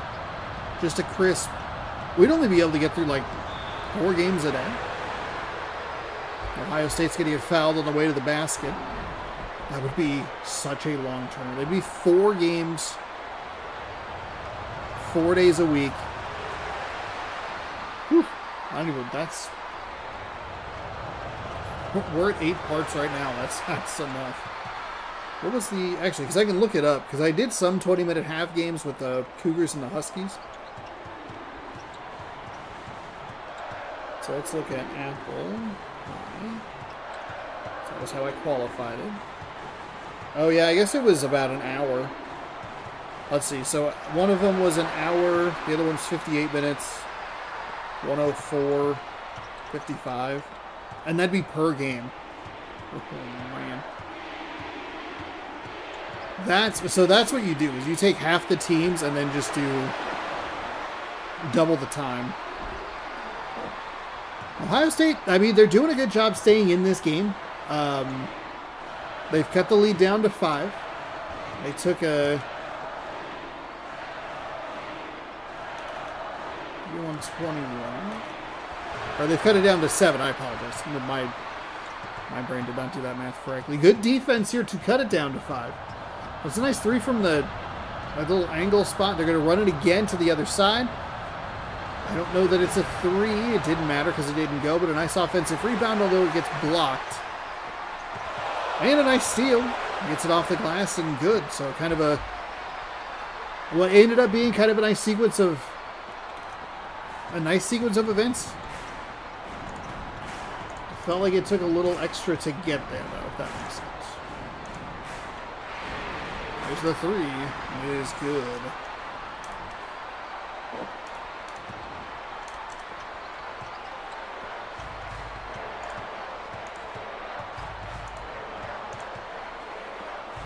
Ohio State. Oh, that's stolen away. We're going the other way. They got it down to 8. They need some defense to slow Georgia Tech down. They need defense into offense. They need a couple of, like... That's a big 3 for Georgia Tech. It felt good. You see that little 3 points. Georgia Tech is a perfect 6 for 6. Ohio State, not too shabby. 75%, 3 for 4. It's just like, man, if you could have a 3 for 4 day beyond the arc where the other team isn't nailing everything, literally. That's blocked inside. Under 20 seconds to go here in the first half. 37-26, another 3 for Georgia Tech. Commentators cursed them, everybody. They showed the stat. I pointed it out. They were perfect from beyond the arc, and then immediately their next shot is a miss. Nice find for Ohio State. I think That's where they might be able to find some effectiveness. There's another 3 at the buzzer. So that's 6 for 8. Just like that, they're 75% from beyond the arc as well. Though that last one gets a little funky, I do appreciate they're pushing the pace and trying to put more points on the board. 37 are some of the highest points you will see in a half this entire tournament. And it does get a little asterisky because sometimes teams get a lot of points, but it's because of free throws. Ohio State, though, 28. Keep that number in mind as we kind of work through this tournament, where every once in a while a team just gets a bad matchup. 28 points is a very good number. It's just that 37 and then a 3 to start things off. 37 is incredible.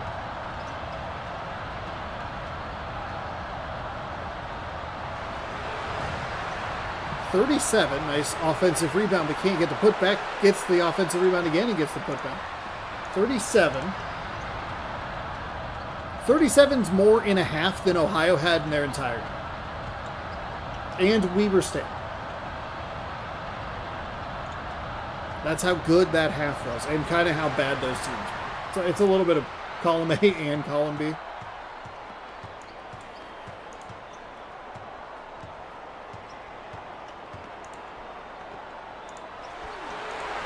There's a nice 3 from Ohio State to try and cut into this lead a little bit.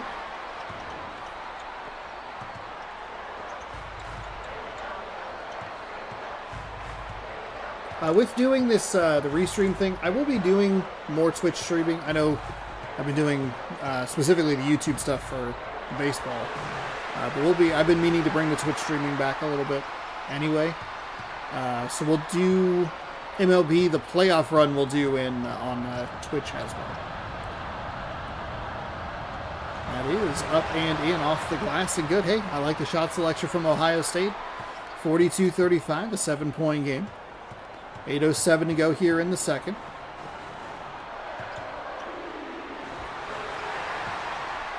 It's just defensively, they just cannot get it going and keep it going. 7:55 to go.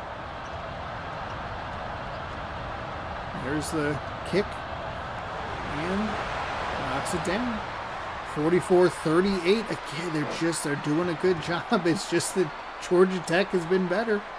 Ohio State's not going to wind up in a spot where you look at it and go, they accidentally would have won a game, right?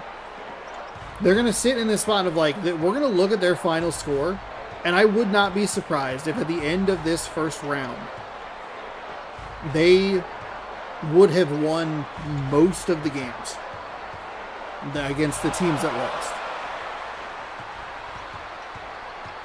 44-38, and I think if Ohio State can flip this and pull off the win as they get blocked there, that's where it gets brutal.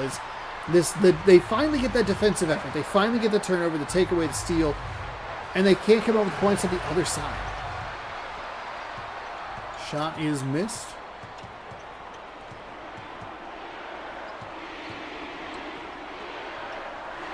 There's a 3, and he knocks it down. There's the 3-point stats. I don't know if they're going to show it after the 6 for 8, 7 for 9. So they're right about. They're the same ratio. They both have 2 misses from beyond the arc. It's just Georgia Tech has 1 more, and that's the difference. It's literally the difference of foul. Oh my goodness! He closed out and got the foul. It's a 3-point free throw try. Good boy. Ooh. It went from 3 to 7 on the 4-point play. And Ohio State almost turned it back over on that baseline. For whatever reason, they threw it in and he immediately tossed it back. There's the bounce pass inside, trying to drive and find a little room. Defensive foul. They put Ohio State on the line for 2.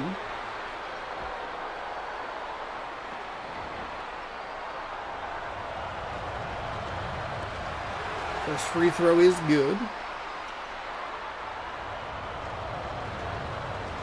Second free throw is good. I also wouldn't be surprised if this is one of the better OSU performances we've seen in the tournament so far. I feel like they're never goodness, a backcourt violation. Okay, Ohio State. Ohio State. Can I finish my thought, please? You got to turn that into points. What are you doing?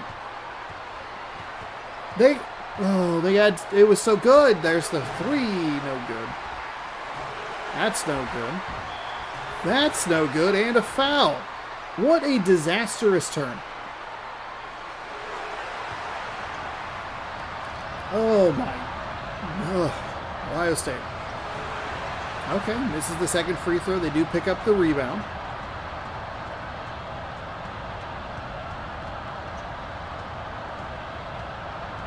So I guess when it's all said and done, they only give up one more point. Oh, they're running the three-point play to the other side. They were late on the pass. And that was to the three-point specialist. It was still a little cluttered up in that area as the three is up and no good. So I don't know if you love the shot, but you at the very least like that he was able to get open. There's a three from Georgia Tech. It's no good. Offense or defensive rebound to Ohio State. We'll go the other way. Okay, just kidding. All right, well, we were. Oh, and Georgia Tech.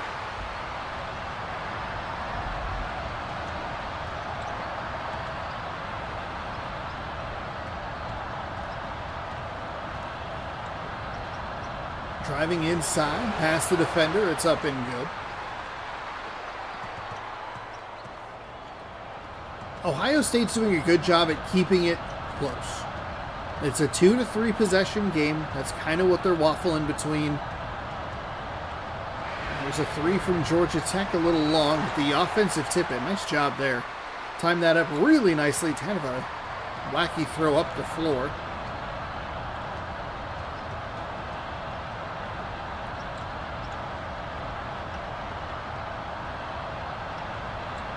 There's the bounce pass inside. Trying to find a little room. Looking for a shot, throws an interception. I just complimented them on keeping it close. And a good defensive possession here. Try to mitigate all the turnovers and the interceptions they've been throwing. Georgia Tech, okay, nice defense. He was right there the whole way. Again, nice defense. There it is for three, leaves it off. And that one's left off. That's foul. You know what, when I was looking, I was talking about it a little bit earlier. I was looking for a college basketball game. I forgot college hoops existed. I didn't even think about it until today. Because I could have looked in the C's instead of just the NCAAs.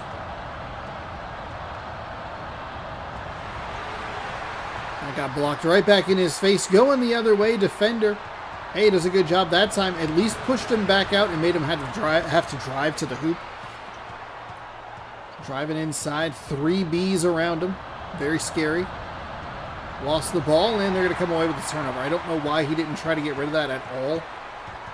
This team has been throwing the ball all over the floor, and then he goes, I got 2 people on me. I'm going to hold on to it. Oh, I lost it. There's a foul. 4th team foul. And Ohio State, excuse me, Georgia Tech will go to the line. I looked at the wrong logo there. As soon as I complimented Ohio State for keeping the game close, it's been all Georgia Tech. 3:11 to go. 56-45, and Georgia Tech is putting on a little defensive pressure and really rub salt in the wound. Okay, on a lunch break. Oh, nice timing. That is up and in for a basket. Hope your workday is going well. 56-47. Can Ohio State do anything? Out of bounds, Ohio State ball. Okay. That's going to be the question. With 2:40 to go, how much can you slide so I can actually chill and watch for a few? Oh, excellent. Can you stop?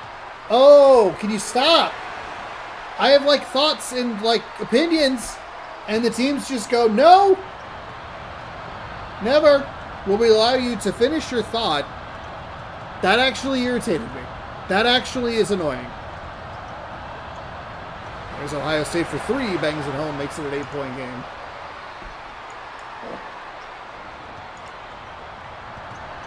Okay. 58-50. 2:08 to go. We're yelling at mascots here on youtube.com/Seannosaurus and twitch.tv/Seannosaurus. That's right. We're restreaming. We're dual streaming. Pick your preferred platform. That's inside. Wasn't actually a very good pass because that really pulled him. That was like a weird float pass where he was like, I got to jump to get this.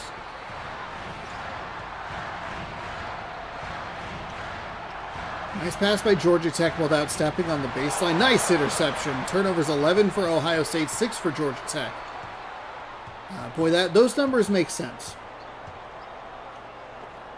Oh God! In both of the passes, as they try to initiate and get somebody on the interior, trying to like push in, both of them have been like these weird float passes, and it like panics the receiver into going, I have to leave my feet. 107, 106, and counting. Now, the issue that we might run into is as soon as it hits 1 minute, yep, the shot clock was down. It was low, and they fouled. I forgot about that. That's one of the more irritating things about this game is the shot clock is really long. So if they get the ball, say, with 1 minute and 25 seconds to go, but the shot clock's at 35 seconds, regardless of where the shot clock is, which would be 10 seconds at a minute in my example, they will foul.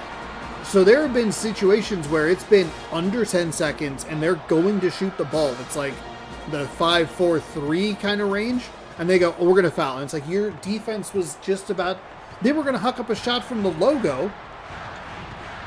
Oh, this game, this beautifully dumb game. Georgia Tech leads 60-50. This is game number 4 of our coverage.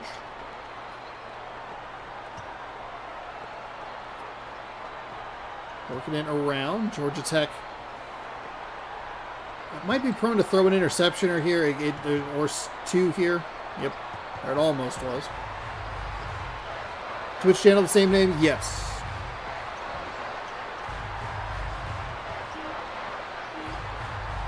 Shot clock at 3. The shot is up and good. 2 extra points just for fun. Ohio State's going to take a timeout for some reason.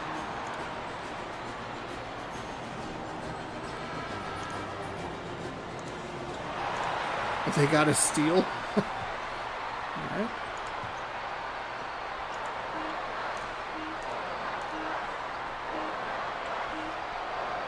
$62-50 is the final here. As I click around and we get our scores register. Georgia Tech 60 to Ohio State 50. Georgia Tech verifying that they are indeed the winner. They were. They were dominant in this one. And Georgia Tech will advance to face Kansas in the next round. Our next game is going to be Marquette and LSU. You can always dual stream both Twitch and YouTube at the same time. Just does it all this time. I rarely use Twitch, like rarely. Yeah. That's the wrong controller, Sean. Still. Exit. Quit the game. All right, so we're going to go to the game mode. We're going to go to mascot game, and we are going to set up for our next one. I am going to hop up real quick. I'll throw you to the BRB screen, but we'll take a quick little halftime break. We have, I need the other window, please. Thank you. LSU, they will be the home team. They are the higher ranked team.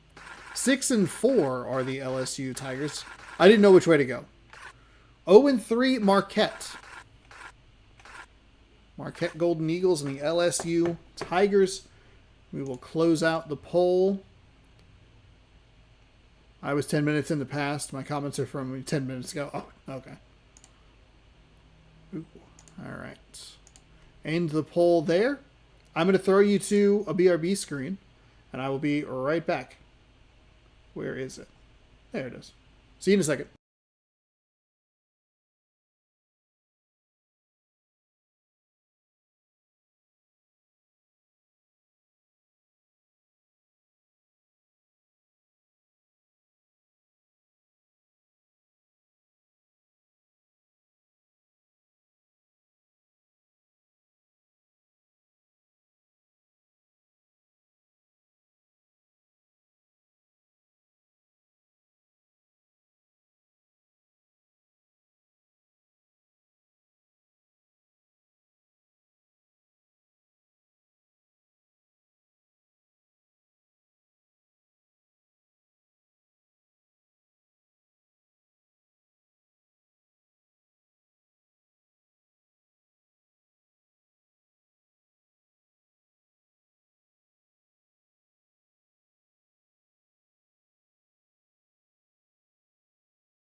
All right, welcome on back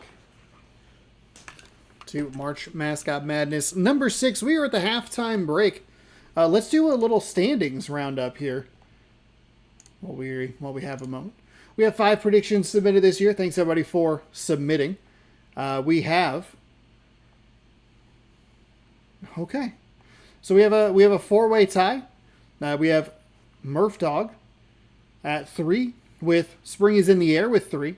Host me with 3. Will this be the year that I win with 3? And then Let's Go has just 2 points. So there you go.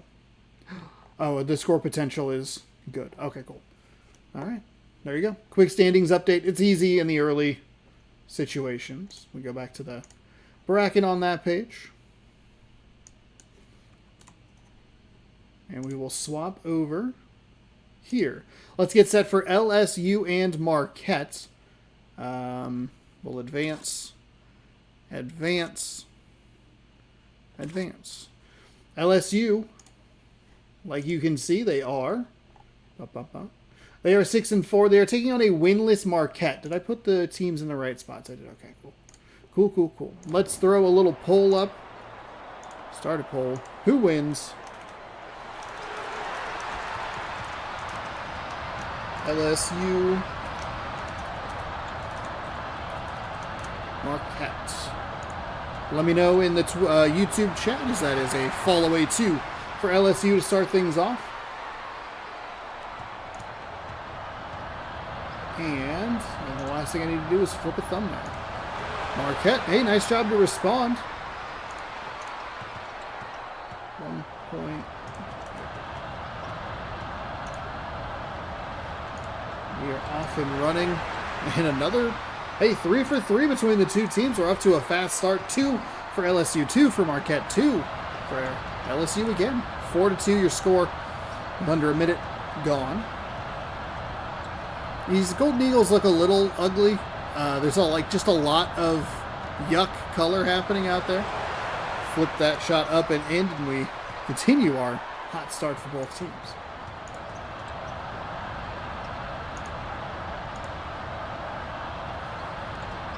Oh, LSU, that's a really nice move and a dangerous move along the baseline. We see a lot of possessions lost where they just are a little off when that animation kicks in. What a good job to get around the defender, and solid left hand finish as we start our second half. Oh my goodness. We'll start our second half of games on fire. What's defense? Anybody ever heard of it? 6-6. Got the defender off his feet. Nice move inside. There's the first miss of the day, but it's a foul. Oh, he does miss the free throw. Okay. First time that a team's not going to come away with 2 points on a possession instead. They come away with none. The tip-in is no good. And Marquette with an opportunity for their first lead of the day. Let's grab some quick stats. Marquette's 0-3, so we know their results. LSU, though. LSU is 6-4, as that shot is missed. They finished 4th in tournament number 1. They went 0-1 in the next tournament, and they went 2-1 in the most recent tournament. So this would be number 4 using this game. And the logic that we would have so far would maybe hint that they would lose in the round of 64.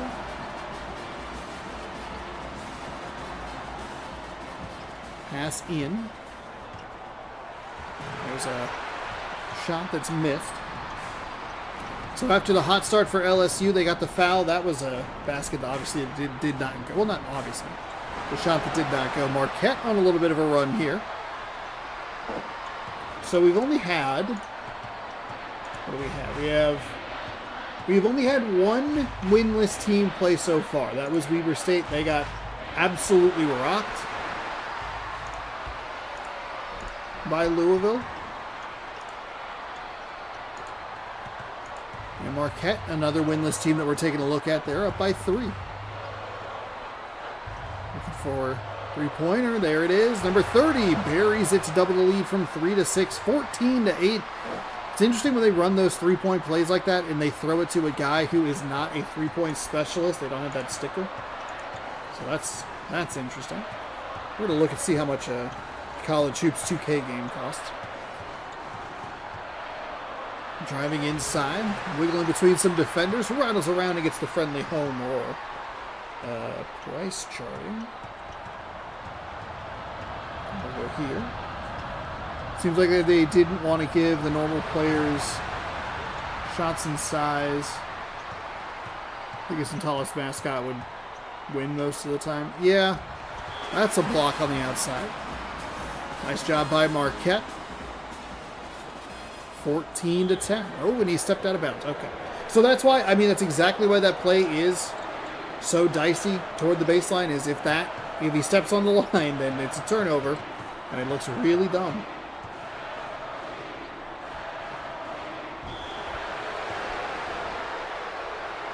There's a foul on the inside as the Tigers tried to play some hard-nosed defense there. That's up and in, 15-10.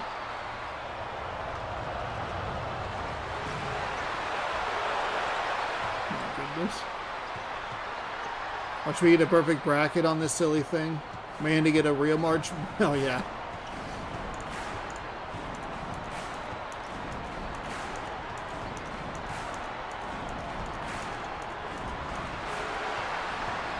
(17-10). Marquette's working it the other way and jammed home a 9-point lead for the winless Golden Eagles.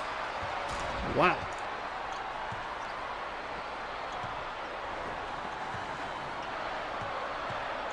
$5:57 to go here in the first half.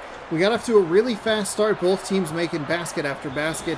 LSU has now stepped out of bounds on that baseline twice.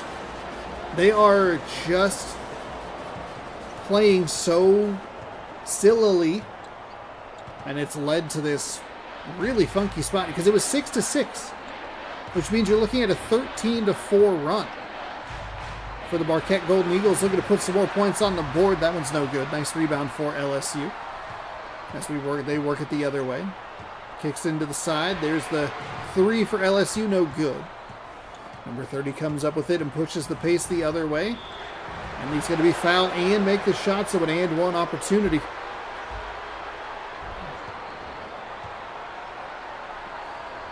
Two personal fouls for that player, and that's the team's second foul. He'll get subbed out as Marquette extends the lead to 12, 22-10.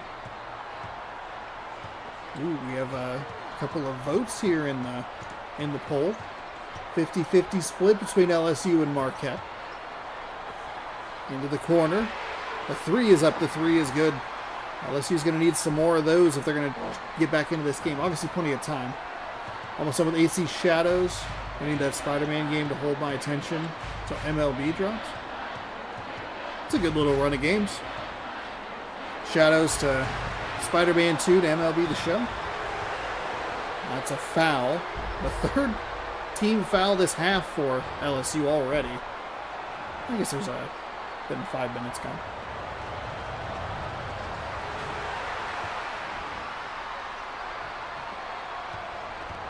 First free throw is missed. And the second free throw is no good as well. Both teams struggling from the charity stripe.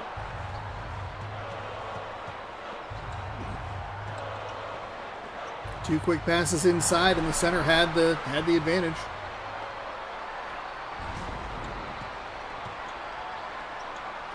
I'm pretty sure I went LSU. I'd be surprised if people went Marquette, unless they were getting.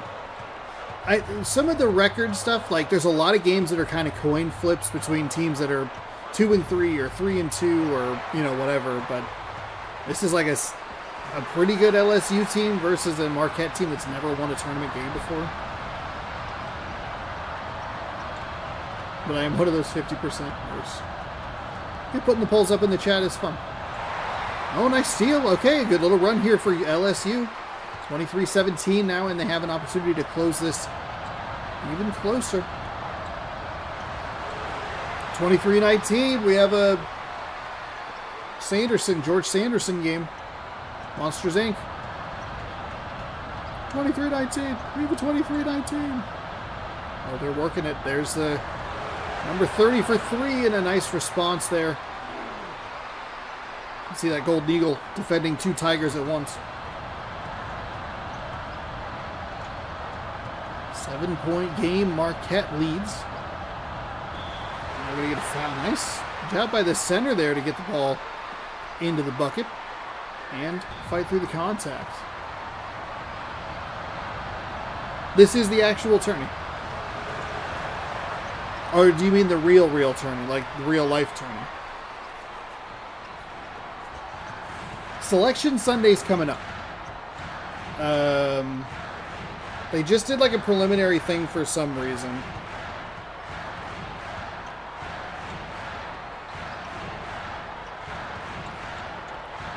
Let's see. Selection Sunday.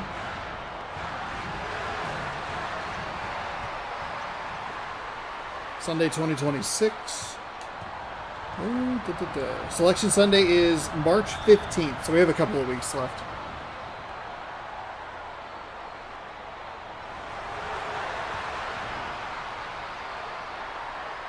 Oh, yes, the Twitch channel is the same name as this. Thankfully, I've been able to be uniform across just about everything. Yeah, social media-wise. What a bizarre sequence of plays that was for the LSU Tigers. My goodness. Yeah, I think you asked when you were saying that everything you asked was 10 minutes behind. It's an easy enough question to ask. Okay, Marquette, I don't know why you're doing this. That was so unnecessarily aggressive, and you just got burned by it. So the lead for Marquette has evaporated. We are tied at 26. Both teams playing well here to start the game. That is a little too strong off the far side. Of those games... Oh, these games count then? Yeah.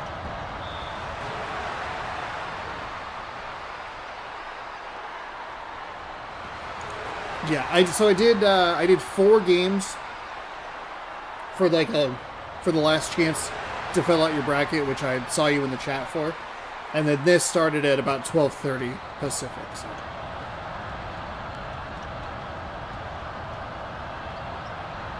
Two and a half minutes to go here in the first. That's a deep 3. LSU has the lead. We can use the power of VOD to rewind a little bit.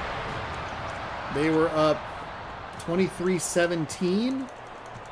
26-19, I think, is kind of the number that we're going to want. Yeah, 26-19, so it's a 9-0 run for LSU. Kick to the corner. Marquette for 3, no good.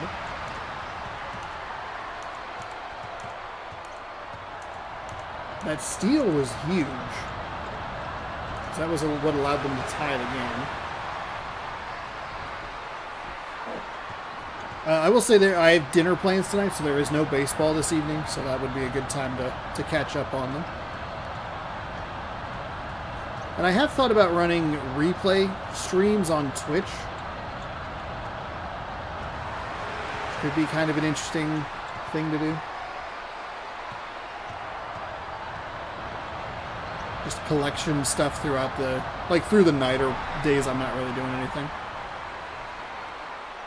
There's a nice slam home. 32-26. But with baseball season and stuff kicking up, I don't know. Actually, that would be kind of the way to do it. It would be the new baseball season starting. Here, watch the old one. Or the new mascot tournament starting. Watch the old one. Leading into the new stuff. 1 minute to go. So it was what? It was 26-19, right? So then you have a 13-2 run. Out of bounds, it'll stay LSU ball as they're able to get into the passing lane and knock it out of bounds.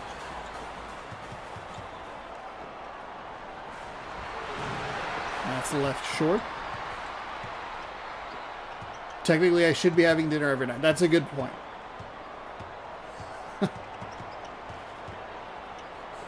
That's Marquette 12 for 21. LSU 12 for 19. LSU leads by 2. Nice 3 there for Marquette. And that is an absolute jam to push the lead to 4.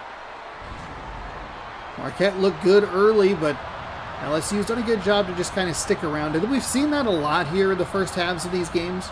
We're on game number 5 at this point. Like it's even though some of the games have ended up in blowout spots, right? The first halves haven't been as ugly as you might think they would be. LSU, beautiful push. That's a really nice job to make sure that Marquette doesn't get that double dip offensive piece of the puzzle. I had LSU on my bracket. If Marquette wins, my bracket is broken already. Oh boy, like it probably is anyway. 36-33.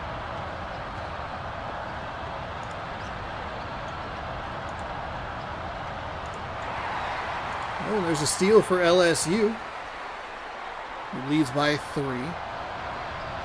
That is defensive foul. Again, one of those really tricky spots on the floor to call for as a commentator. That misses to the left. All right. Teams, if we could figure out how the free throws work, that'll rattle home and drop. 37-33.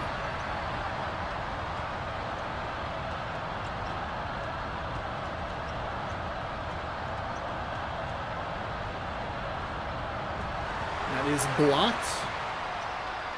Trying to look at, oops, not that. That's not what I want. I wanted, nope, not that. Please stop. Please stop. Trying to look at 2K8 college. Oh, that's right. 2K3 on the GameCube's the really expensive, is the most expensive one. 2K8 for 360 is over $100. 2K8 for PS3 is over $130. 2K7's around 20. Oh, then 2K6. That one has one of those weird achievement lists. It only has like 5 achievements because no one knew what they were doing. Maybe UCLA will still win it all. That's what I had in my bracket.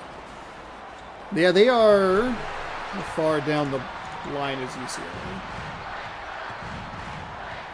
UCLA is the final game of Sunday's coverage. 38-37, Marquette leads by 1. A little run here to start the second half for the Golden Eagles. Oops, I left the wrong page on. Not really a big college guy, though. I get in with the tournament. I think that's where it's fun. Because I like the madness of it. But I'm not a big... I should care probably more about the college game just because I like college football because of the storylines.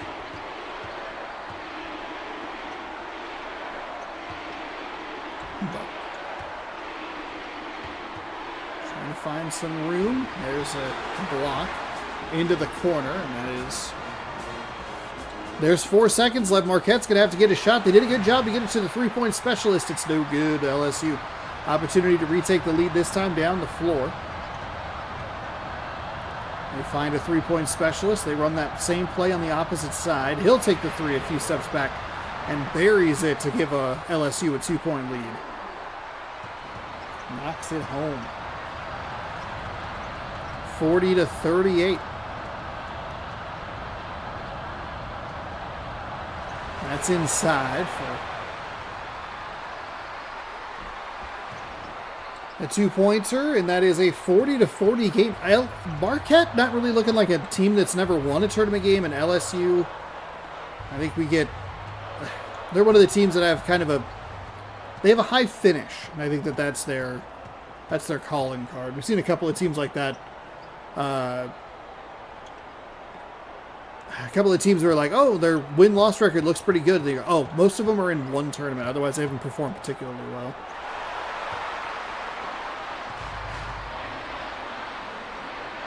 Tech versus State. That's up and in. I slipped away and missed the final of Tech versus State.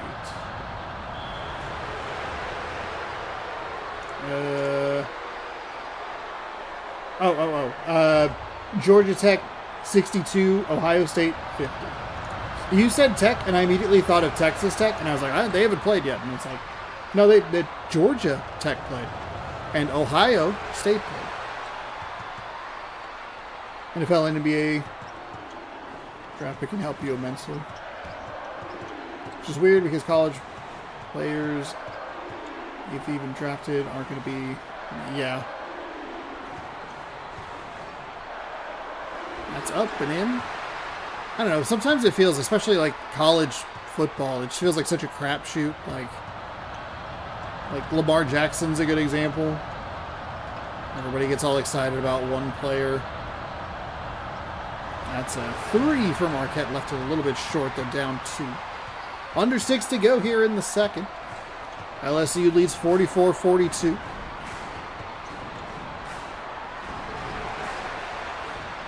The NBA drafts have been pretty strong lately. The NFL stuff has been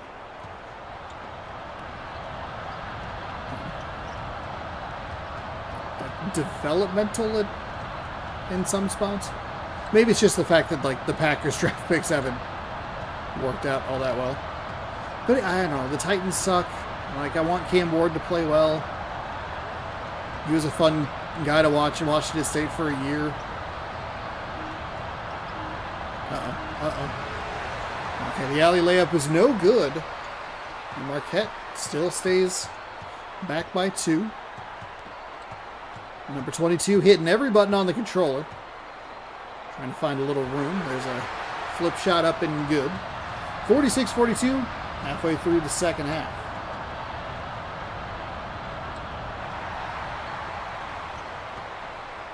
So many bowl games. All the division changes and stuff. Yeah, I think that part sucks. The bowl games,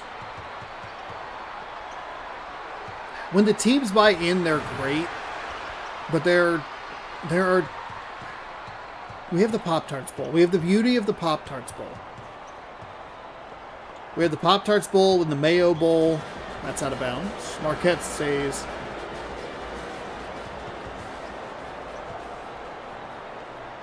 Retains possession. The Marquette Golden Eagles don't go for that ball. Okay, Marquette, you could see the guy running down the floor, by the way, on that last loose ball, like diving out of bounds for it. Like, you can't do that.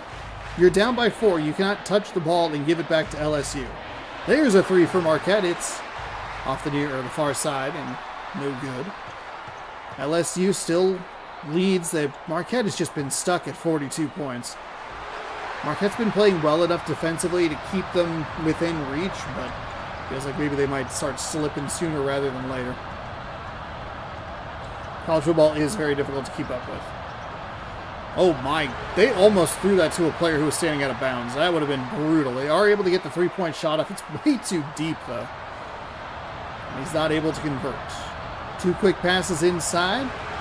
Oh, nice job. Affects the shot without getting the foul, and Marquette with an opportunity to cut into this lead yet again. Who's moving where? Trying to find a little room. Nothing going there. Jump step. All right. Well, thank you for watching and hanging out, spending some time with us on your lunch break. Hope the rest of your day goes well. 48-44 here. That shot is up. It is good. 50-44. That's a kind of a brutal break for Marquette. They finally get some points on the offensive end. You'd like to see them stiffen up defensively, but they can't do it. Then into 3 players, but it is a foul. That's right off the bottom of the rim, but Marquette bailed out with the whistle. That is shot number 1, or free throw number 1, good. And free throw number 2 is good. 50-46.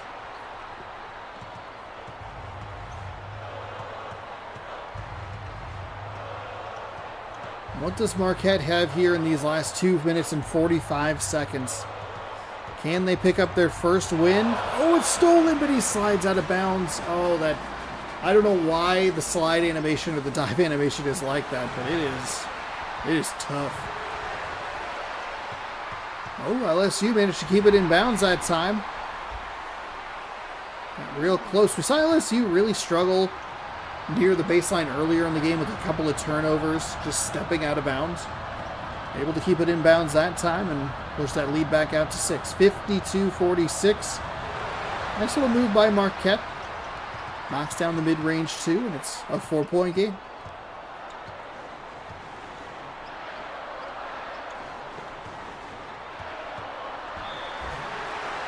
Rattles around the rim and drops the friendly home roll. LSU, they keep matching. They're doing a good job. If they weren't getting any points on their offensive end, they were making sure Marquette didn't get any points on their offensive end. They've been able to push the lead out, let them score, push it back out, let them score. They're matching in a good way. We did see this kind of bite a team in the behind in the preseason, like the games that went up on Thursdays and Saturdays, where they just kept matching twos and then ended up kind of falling off toward the end. 11 turnovers for Marquette, just 4 for the LSU Tigers. They cannot polish that off with points, and it will remain a 6-point game.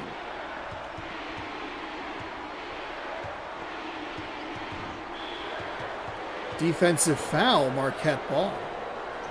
That's another one of those. That's that animation. That's that sequence I was talking about. When the offensive player puts the shoulder into the defender, it's either an offensive foul, a defensive foul, or they lose the ball. LSU stands up and jams at home. And Marquette will take another timeout. They have 4 remaining. They're down by 6 with 1 minute and 26 seconds to go. 56-50. I like that LSU is trying to slow the pace down. They only need 2 possessions. They both obviously would need 3s on both of them. I think if you're Marquette, maybe just go for the 2s. They say no, and they, hey, in my face, huh? Just in my face. That's a nice 3 to cut the lead in half. Their defense needs to come up with something here. They don't have to foul, which is the positive. 2 quick passes. Okay. Well, they didn't have to foul, but they could have also played some defense. That wasn't really their fault. The game just does that.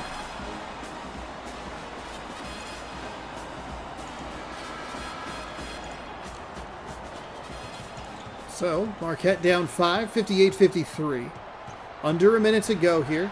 Marquette tries to bring a player out to meet the 3-point specialist. He's working it around the outside. Gets the defender out of the way. You got to come up with points. I think you can take the foul in that situation. You have to make the free throws. Okay. What did I just say? What did I just say?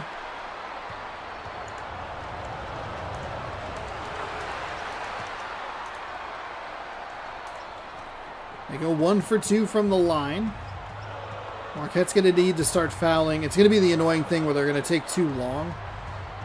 LSU could bail them out with a quick shot, but they're not doing that at the moment. I think once we hit 25, they'll do the foul. There it is. Okay. We're dialing in exactly when it happens.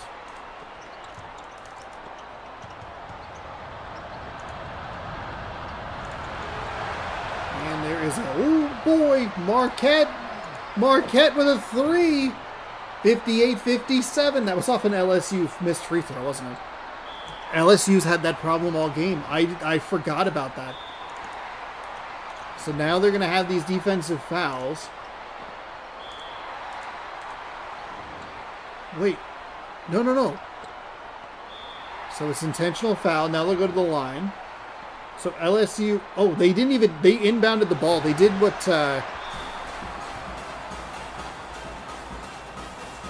They did what Ohio did to Kansas, where they just threw it to the defender.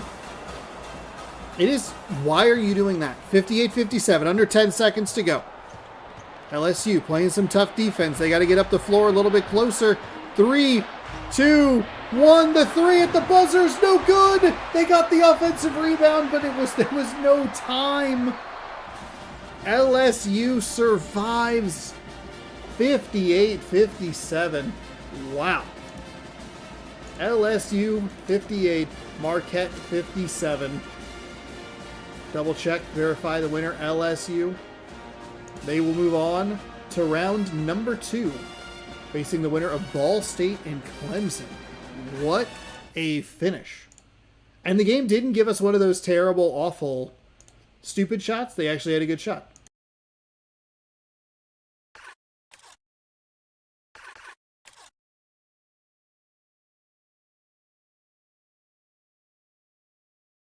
Don't appreciate that I had to tease that sneeze for so long. I didn't like that at all. So one of you was correct and one of you was incorrect in the poll that we just finished up.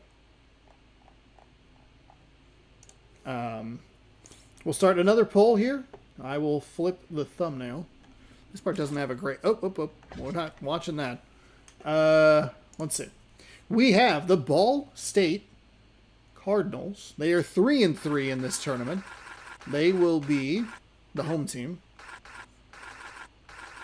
Go this way. Go this way. Ball State is taking on Clemson. Kind of an ugly one, if we're being honest. Game number 6, as we are ready to get underway here in Muncie, Illinois. Indiana. Don't know why I said Illinois. So we have... Who wins? We have Ball State or Clemson. Let me know in the poll as I flip the thumbnail. We are underway here. Game number 6. I'm having a great time. Hopefully you're having a great time. Thanks everybody for hanging out, watching the video, liking the stream, all that good stuff. I appreciate it. 2 quick passes inside. Ball State loses control of the ball. So we have, what do we have? We have naked tigers versus clothed birds. No, the birds aren't wearing any pants. No, they're wearing pants? Let me know in the chat. Are they wearing pants or no?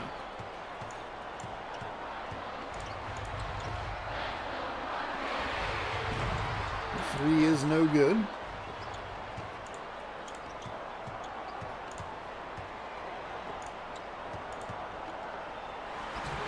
Clemson can't make the shot. They're up 2-0 as we settle in for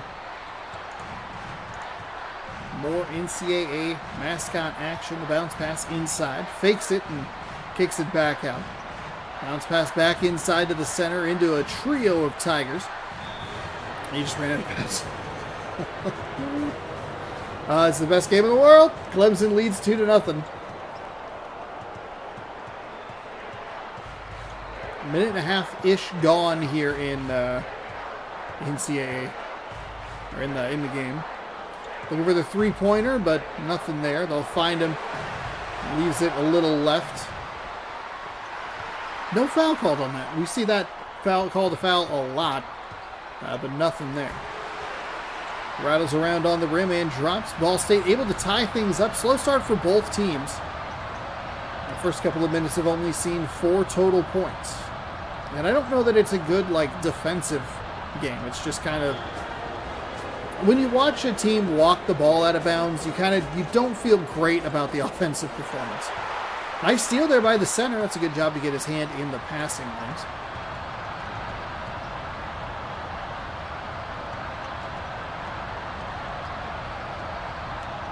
Looking for a little room. Uh-oh, got kind of stuck. Oh, okay.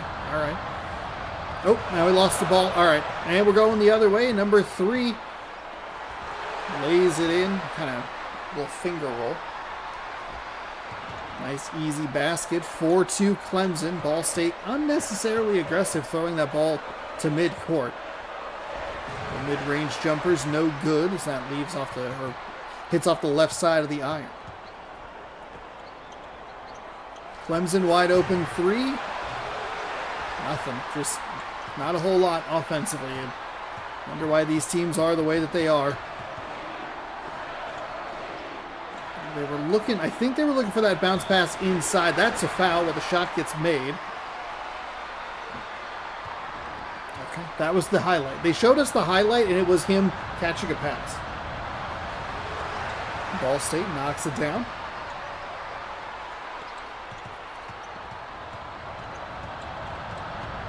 Five to 4.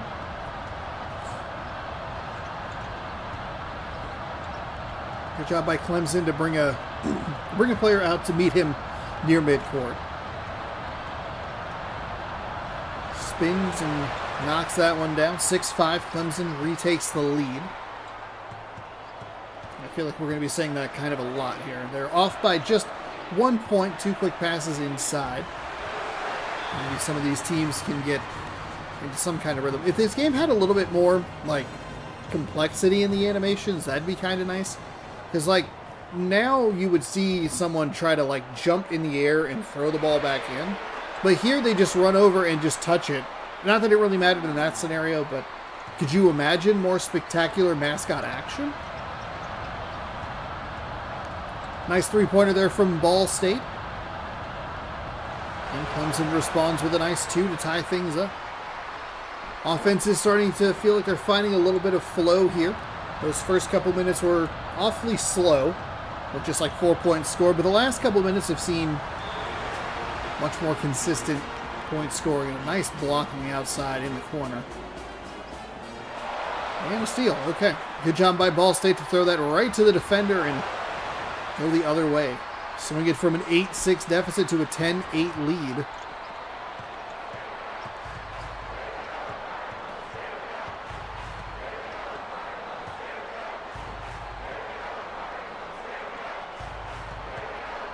Working it around the outside. Okay, nice job. Up and under, off the glass, and good.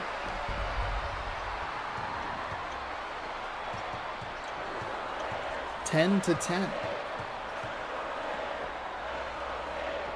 A float pass and then inside. Well, that one's jammed home, and it's Clemson. Don't appreciate that the Tigers spread his legs in our way, but in our direction, but we'll just let it go past. That got tipped and swiped away. And a backcourt violation. Okay, neither of these teams are going to make it to the next. Let's see. Because they'll have to face LSU. Winner of this game has to face LSU. And LSU didn't play particularly well against Marquette. But the fact that both of these teams seem like kind of messes themselves, LSU might get, and I don't want to jinx them or anything, but they might get like an easy pass to the Sweet 16. That's off the hand. Off the hand. How did LSU come up with that ball? Ball State's player dove too soon. And that's a swing between like a tie game potentially and the deficit that they're currently working with.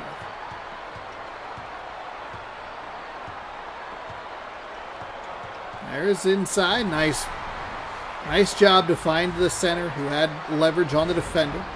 Able to get into the basket and slam it home to tie things up. So the missed opportunity from the bad dive does not actually bite Ball State, in the spot, in the behind. And it feels like that's where the game should be, 12 to 12. And that is a hook shot up and good, 14-12. So nice little 4-point swing there. Good defense for Ball State translates into points on the offensive end. It gives them back the lead. There's a little mid-range off the left side. Offensive rebound is swished home, 14 to 14. Under 4 to go here in the first half. Tomorrow, 6 p.m. Pacific time, we'll have MLB 11, the show. July 1st, we are down to the final 4 days of that. The playoffs will start on Wednesday. That is a 3.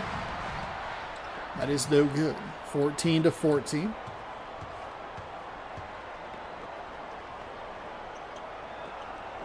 Two quick passes inside, easily able to get behind both or all of the defenders. And Clemson swings things a little 4-point run in their favor. Oh, nice steal by number 22. They're going to try and push the pace the other way, but no luck. Two quick passes inside. A little more contested. Good job. Nice little adjustment on the defensive end for Ball State to make sure that they're covering that a little bit better. You see the defender just a little bit deeper. And that is blocked by the third Tiger in that series. There were 2 Tigers on the sides, and then a third one came up the middle. 3 blocks apiece between the 2 teams. We're going back and forth defensively. Clemson still leading by 2. That is a deep 3 for Ball State. Not really all that close. And a nice defensive play there for Clemson. God, I feel the swallow went wrong. Inhale. Oh, gosh.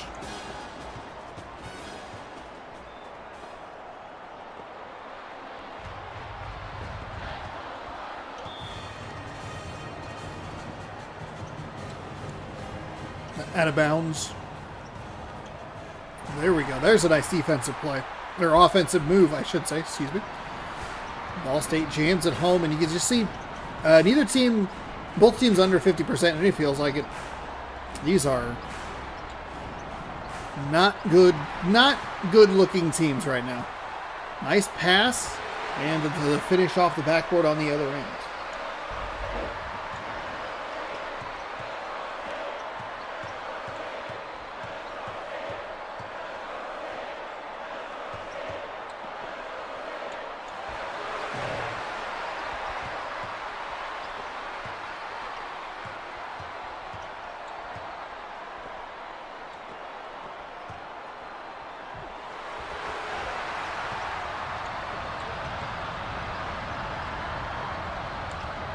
To 16 now. Ball State out in front.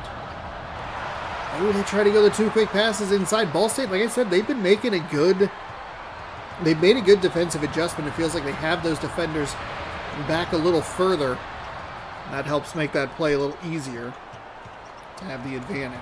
Usually the offense has the advantage. That first pass typically brings up the defenders and frees up the offensive player for an easy bucket. We're down to the final minute of the first half. 20-16 our score here. As I become my regular self again. Clemson looking for some points here. They're trying to run a play, but the defense looks pretty good. They're doing a good job, though, finding a little bit of a gap. It's kind of the football thing of, like, if you see 2 defenders, just try to go between them because they're not going to want to collide into each other necessarily. Feels like that can kind of work in a basketball sense as well. Like, you try to get it between, you're not going to want to slam into each other. Nice little 4-0 run for Clemson to get the game tied at 20. 17 seconds to go. Slow start for both teams. It's been kind of it's ended up being an average score-ish area. Like, it's like 20 to 24 kind of average. Anything above 24 is like, hey, that's pretty good. And then just varying levels of that. That is a tremendously deep 3. Oh my goodness. I didn't think that ball had a shot to get through the hoop. But Clemson takes a 7-0 run into the locker room. 23 to 20. They swing it in their favor.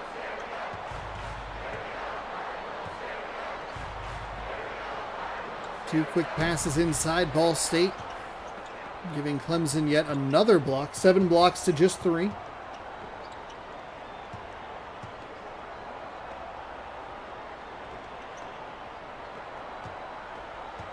There's the passes inside. Goes for the spin move. No luck for Clemson on the interior. Going back the other way. Throws it across the floor. The three-point specialist misses the mid-range. Hold that one a little bit left and hit the back iron. So again, I mean, the two teams that started very slow in the first half, starting slow here in the second half. Clemson finds a little bit of room. They've now made it a 9-0 run dating back to that first half spot. They were down 20 to 16. They are now leading 25 to 20. Ball State needs some kind of response here. They need, it could be a 2, it could be a 3. They just have to get something. It's not a steal. Not a steal, not a turnover, not a blocked shot. And they throw, that possession away. 2 quick passes inside, well defended by Ball State. And it's 25-20. They threw it away. They literally threw it away. We saw this with one of the teams earlier today where it's just like, it's wild to look at these teams that they give themselves opportunities defensively, but they just can't come up with anything. And there's the defensive foul on that little jump step in. Little reach-in foul. Couple of whistles over these last two possessions. 25-20. That is swatted out of bounds. All State. Out of bounds. Ball State. Oh, God. Uh-oh. Yeah, get that ball out of the center's hands beyond the arc. That sounds like just not a plan you want to try to execute. Goes for the spin. Looking for a little bit. That's well read by that Clemson defender.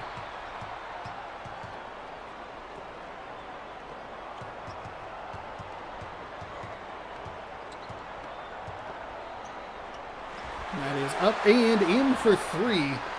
Ball State has been locked at 20 points. I can actually find, thanks to the fact that we had the VOD. That was too far.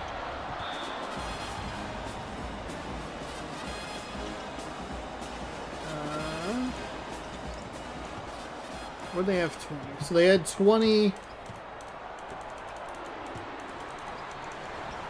The 138 mark of the first half was the last time that Ball State scored. You can't come up with points. Oh, well, they also were on the defensive side. You don't typically come up with the points on the defensive side. That's on me. That's my bad. Got to vote for Clemson to win this game. I think you're probably feeling pretty good about that right now. 30-20. It's a 14-0 run.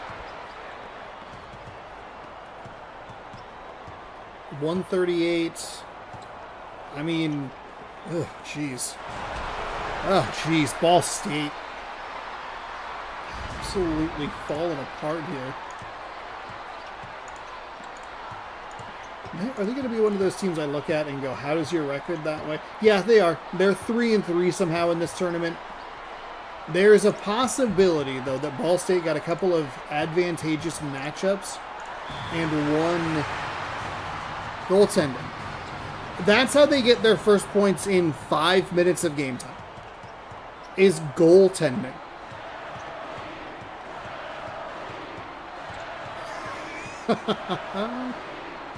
Let's scroll up here. Clemson, they won their very first game that they played, and they have not won since. And then we have Ball State. They went 2-1 in the last tournament. I was pretty convinced that we were going to see a 3-1 next to Ball State's name. Like, they won 3 games in, like, the first tournament. They were like, whoa, what a surprise team. And then they've just done nothing since. They've actually improved in every tournament, but now they are just getting absolutely hammered here. There's a whistle. Clemson will go to the line.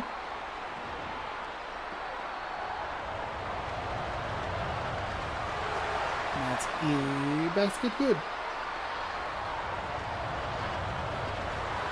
That's a basket good as well. 14-point game, 36-22, 6:02 to go.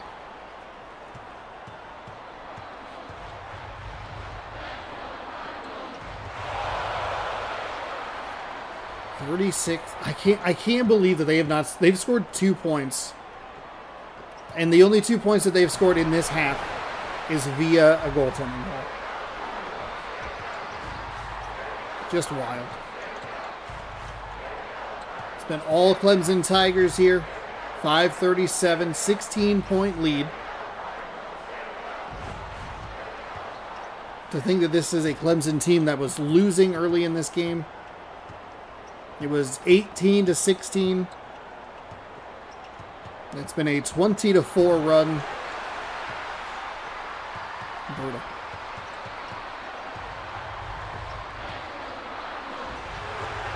Knocks down the shot, and it's 38-24.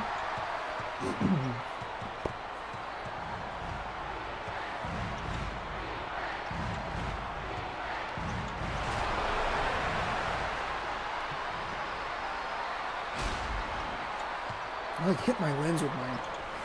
I hit my glasses lens with my finger. Yeah, I did.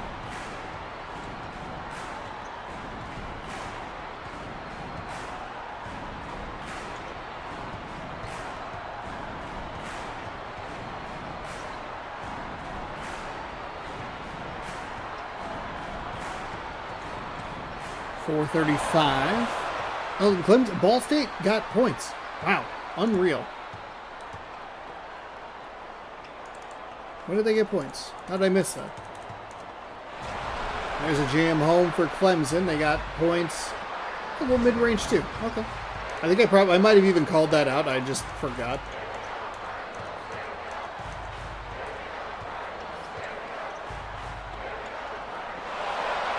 $16 Ball State turnovers. Oh my gosh. Well, you're not going to win games like that in any tournament. Now, if a team like Clemson, if they can get on a run, they can swing things in their favor to potentially get some home court advantage. They're 1-3 right now. If they were to win a couple games, if they get to the Sweet 16, let's say, they can even that record out at 3-3. There's a lot of teams that have a bunch of losses. We have so many teams that are winless. We've seen 2 of them so far. They will remain winless. That's stripped away and going the other way. Throw another turnover on the Bobby for the Ball State Cardinals. That's blocked. Rejected back to Ball State.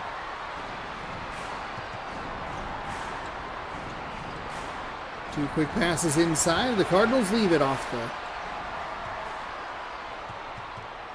the rim. 42-24. That is up and in. Pushes the lead out to 20 with 3 minutes remaining.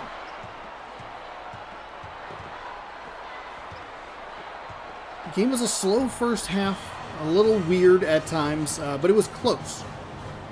But then, I mean, you're looking at the fact that Ball State has scored 4 points in this half. Half of them, now 2/5 of them, were a goaltend. That's how bad it's been for Ball State.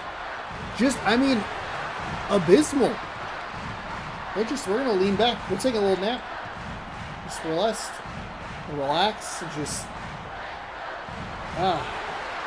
44-26. Wake me up when the game's over.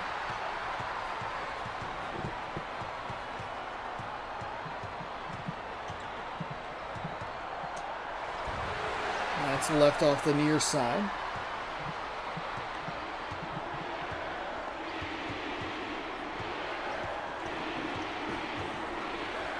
Kicks to the corner. Is that a 3? It was a 3. I didn't think he was deep enough for it. Clemson has some of the better, I don't like the way that this sentence is going to sound. Clemson has some of the better feet in the game because even though they're Tigers, they still are wearing like regular shoes. Ball State, their feet are kind of a nightmare, honestly, because it's hard to tell where they're going to be lined up. Because if the theory is that these costumes are just draped over the regular players, it holds the normal dimensions of the feet. So then it Ball State will look like their foot is over the line and it should just be a 2, but then it's a 3, or they're out of bounds but they're technically inbounds. It's all weird. It's a pretty nice spin move. And out of bounds. That checks out. That makes sense. Minute and a half to go. 47-26 as this one really got away from the Cardinals. They could use a couple more points because they're right now in the cellar with the Washington State Cougars. And again, you go back, Ohio State, how many teams that lost are they going to have more points than? They just ran into a much better Georgia Tech team. They would have beaten Ball State. They would have beaten Ohio. I mean, it's no guarantee. I'm just talking strictly from a point standpoint. Into the corner. Clemson getting a little wild with it. Ball State, nice job to strip the ball away, but that sliding animation bites them yet again.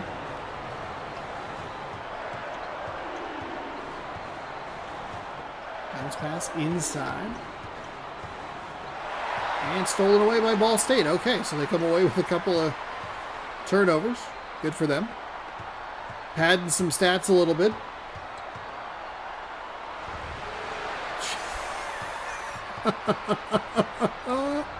What was that?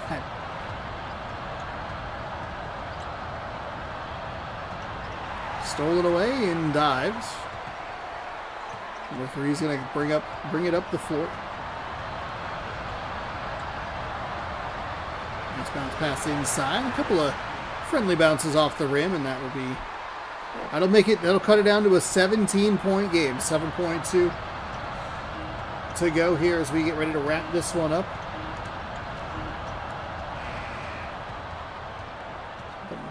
One of my consoles is going absolutely berserk. Might be the 360. All right. We need to advance the 1 and 3 Clemson Tigers. The Clemson Tigers win 47-30.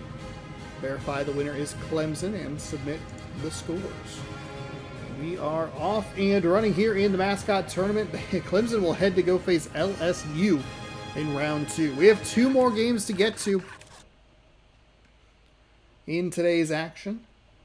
And the poll pick was correct. We are going to Iowa. Oh, we have another 0-3 team. So we have Iowa. They are 7-3.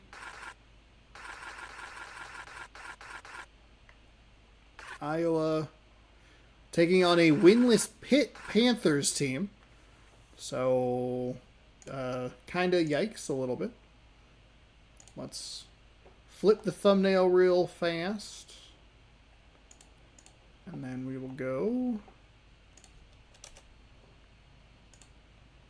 there. We have that. So we have the poll ready. We got everything good? No, we don't have the poll ready. Hold on. We can do that. That's easy. Start a poll. Who wins? Pitt or Iowa? Let me know. All-American Press Box. 10-minute halves. And have we tried PDA? No. Not a fan. I guess that would imply that I have tried it, so yes. But also not a fan.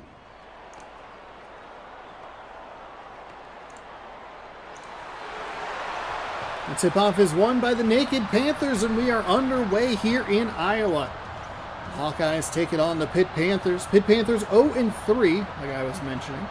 The Iowa Hawkeyes are 7-3. I was going to pull my notepad here. Iowa.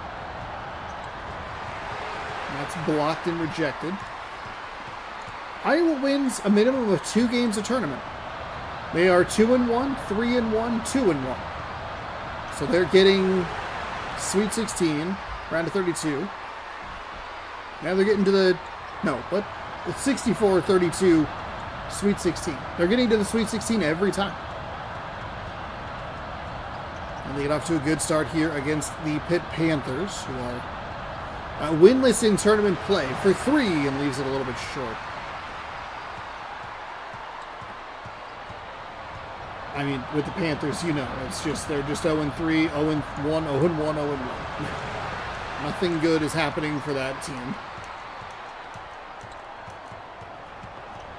Marquette so far has been the best winless team. They put up the most fight in the tournament so far.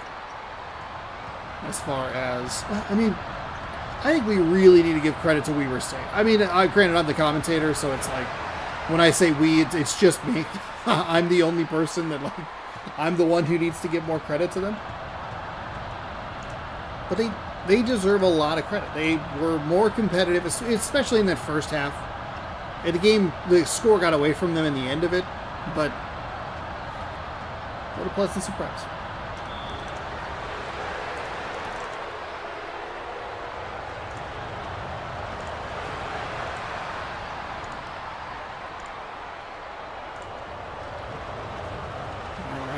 Pitt gets their first 2 points from the free throw line. It is 4-2.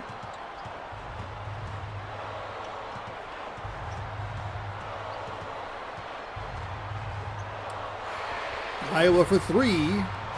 Boy, that rattled around on the rim a lot. I thought it was going to get the friendliest home bounce we've ever seen. Instead, they get the friendly home offensive rebound. Able to put that in for points and make it 6-2. Couple minutes gone here. Game number 7. We'll have our big finale, which will be Oregon and Boston College coming up next. We'll be back on Sunday with this right around noon Pacific time. dual streaming on YouTube and on Twitch. So whichever platform you prefer, check that out.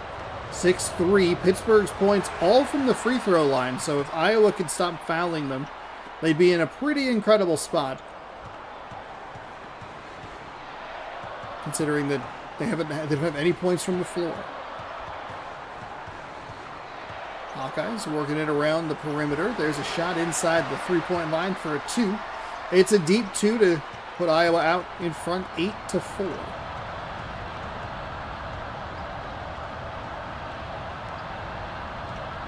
Bounce pass inside. Backing him down. And he walked it out of bounds. See, that's what I mean. If you just stop them and don't foul them, they'll just give you the ball back. He just walked it out of bounds.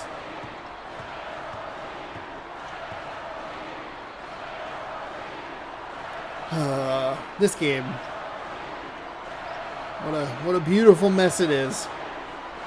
Oh, nice steal there by the Panthers. So the Panthers need to find something offensively, and in the meantime, which they do right there. In the meantime, what they also need to do is shore up on defense. That turnover is a good start. Turning that into points is an even better start. And to cut this lead down to just one possession is the best start. Oh, they have a guy open in the corner. He'll take the shot, catch, and shoot. 3 is off the back iron. No good. 8-6 with 6.5 to go here in the first half of game number 7. We are 2 weeks away from our MLB The Show 26 big stream that we're doing there. So I'm excited about that. The 3 is up, but no good.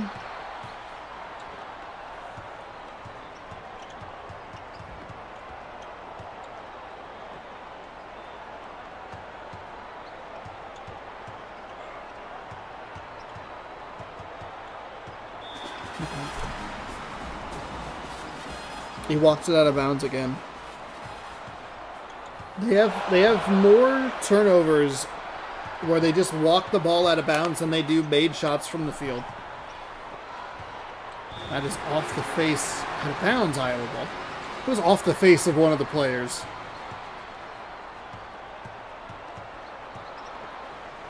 Eight to 6, as that is intercepted by number 2. They're going to push. Well, they're going to try and push the pace the other way, but didn't really work in their favor. And that's blocked. And we'll go back the other way. Bit of a sloppy start for both teams. It feels like a bigger missed opportunity for Iowa. Pittsburgh's looked absolutely horrendous. It feels like they should be up by way more. But maybe we're seeing a little bit of that Louisville effect, where Louisville, granted, got out to a big run, but there was a large stretch of that game where they left kind of Weber State in there. Louisville was very bad from 3 today. That shot is up and good for Iowa. And I don't think Louisville ended particularly strongly from beyond the arc.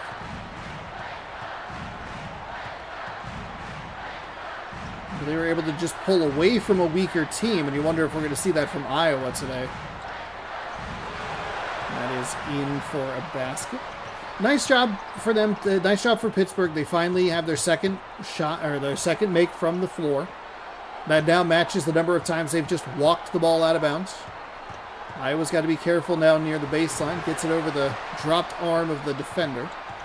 The defender went up with his left over that dropped right shoulder. Shot's no good. Pittsburgh can tie or take the lead, depending on what they want to go with. The 2 is no good, but the putback jam is. That makes it a tie game at 10. That's what Pittsburgh's been needing. They need their defense to just give them a chance. Or they need to give themselves a chance on the defensive side.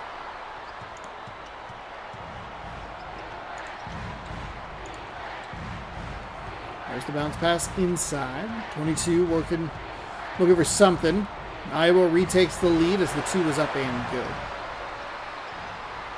Kind of breezing through this first half. 3:30 to go. That's why I do like one of the things I really do like about this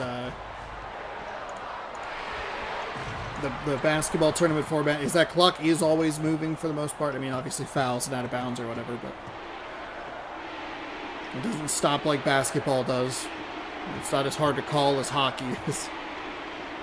That's off the hand and reflected. Deflected. There's a 3 for Iowa. Knocks it down. It's 15-12. Pittsburgh's done a good job. They've managed to weather a rocky start. They got some points from the free throw line. And they've been able to tie the game a couple of times, so they just can't get it past a tie game. There's a bounce over to number 11. And inside to 22. Flip shot, no good. Iowa comes up with a rebound. There it is inside.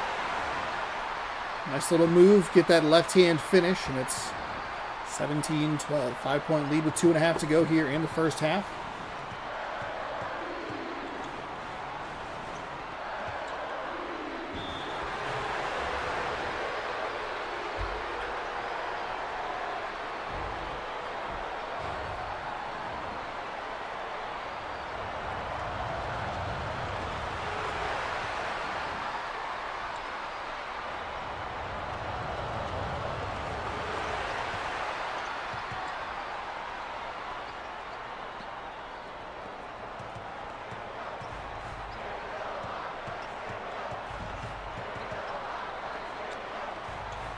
(17-14), Iowa leads, and that's blocked inside. Nice job. Again, Pittsburgh on the defensive side doing a nice job, making sure that they're within striking distance. They can't get over the hump so far, but hey, you never know.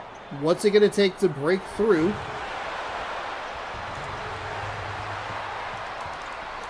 Against this team.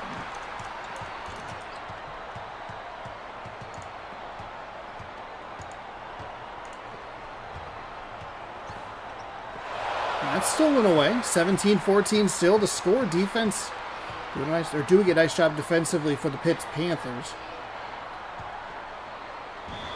That is a foul. Second personal foul, fourth team foul. And Pittsburgh will look for some more points from the charity strike. Okay, they got the friendly roll. I thought that was going to be like not great. And that rattles home. 17-16 now.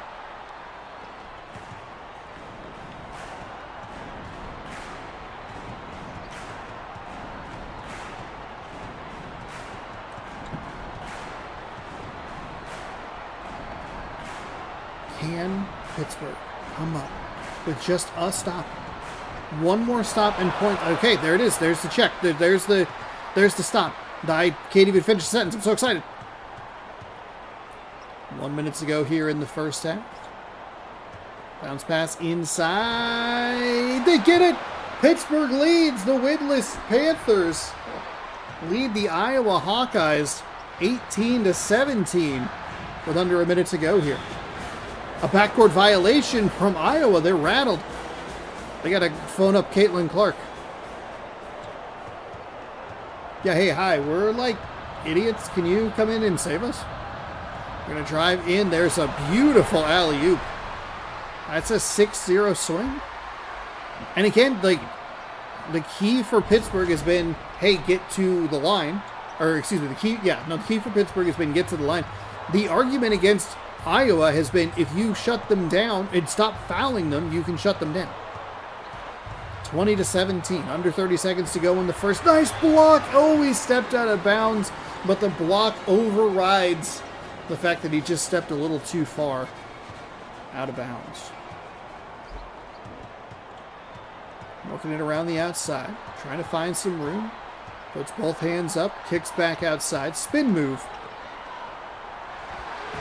Couple steps inside the three-point line. Iowa ice cold. And I mean ice cold.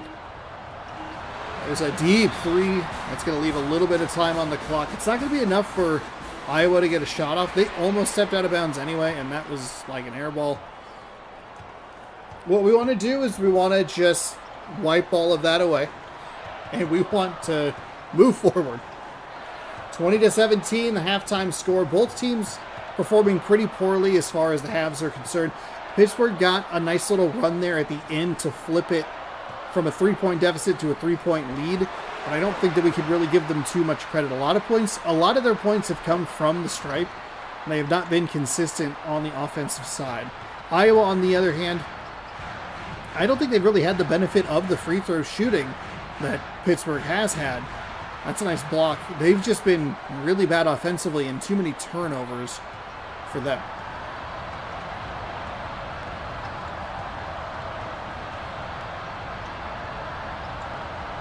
Kick it into the corner. Bounce pass to number 0. Looking for a little room. They get the foul. First personal, first team.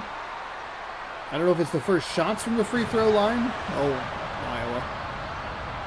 Iowa, for the love of God. Okay. All right. 1 for 2 from the line. It's not what you want to see, but it's also not great.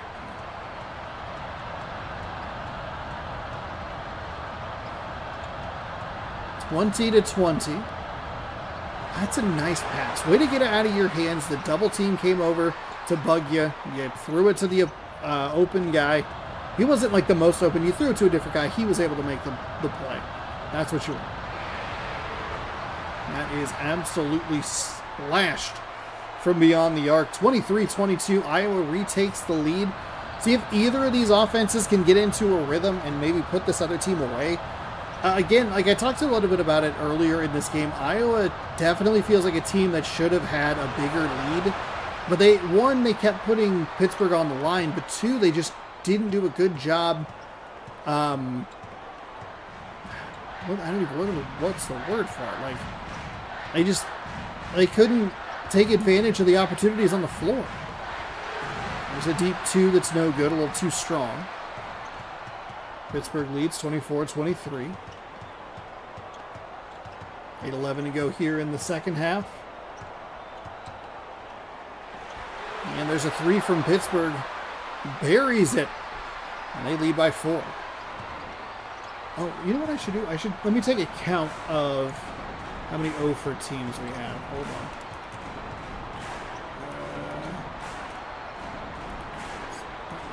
Okay, this is it. Where's the 0 for teams?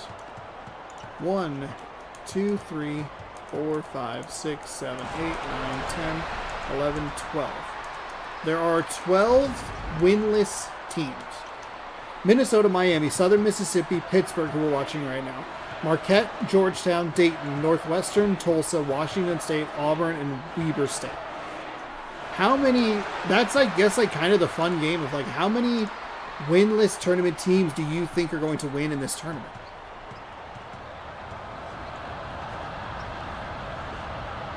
Pitt looking all right. 29-25. I thought Marquette so far was probably the team that had the best chance to win. Though Weber State may be one of the more impressive winless teams we'll see all tournament. And it's just, I think it's just who they had to face versus our expectations and the fact that it wasn't as much of a blowout. It ended up being a blowout, but it wasn't as much of a blowout as you might have thought it would be. 31-27, Pitt leads Iowa. Iowa, a team who has never failed to get anywhere less than the Sweet 16. They are losing to a team that has never won a tournament game by 6. This Iowa offense has been really bad.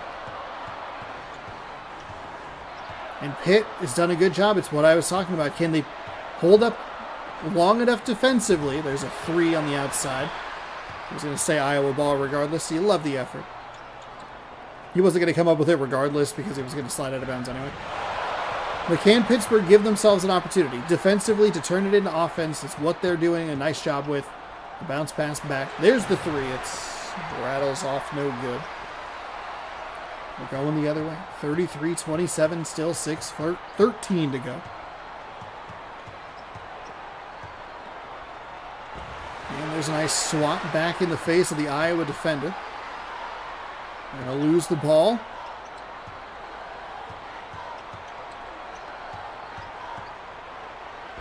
And there's another block. Iowa, though, doing a nice job to come up with those loose balls, and it's a 4-point game. What does Iowa have left in the tank here? Can they figure it out? Offensively, it's been inconsistent. They took them like 3 shots to get a make on that last possession alone. Inside to the center. The center bullies him out of the way. Absolutely bullied. 35-29.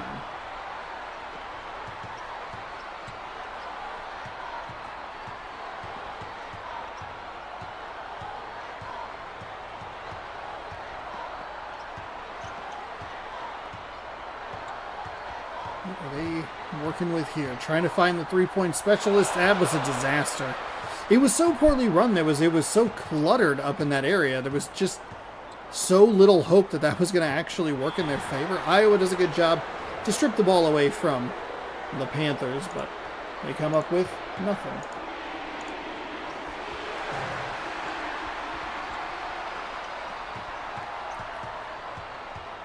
Speaking of coming up with nothing, Pittsburgh comes up with nothing.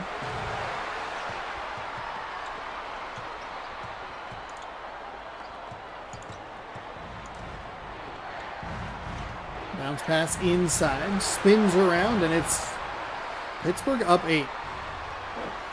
Pittsburgh is up 8.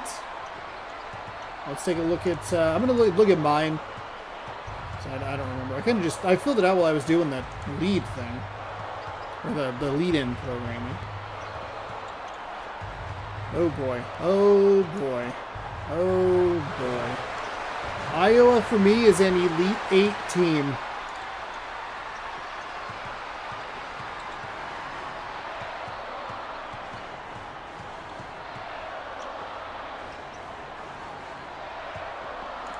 So we need Iowa to start picking some things up here in the late stages, or my bracket might start getting into some trouble.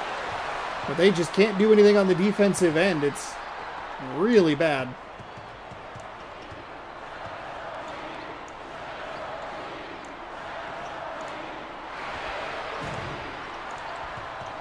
(39-31) with 3:40 to go.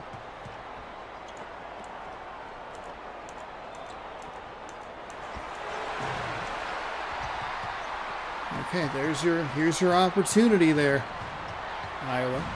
Start chipping away at this lead. Oh, why did they not take the 3? They had what they were looking for. Defense collapsed, I guess, just well enough, and they get the friendly home roll. They really needed that finish.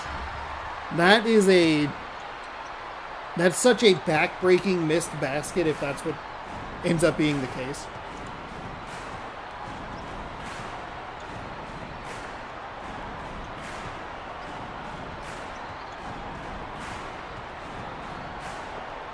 Works it around the outside.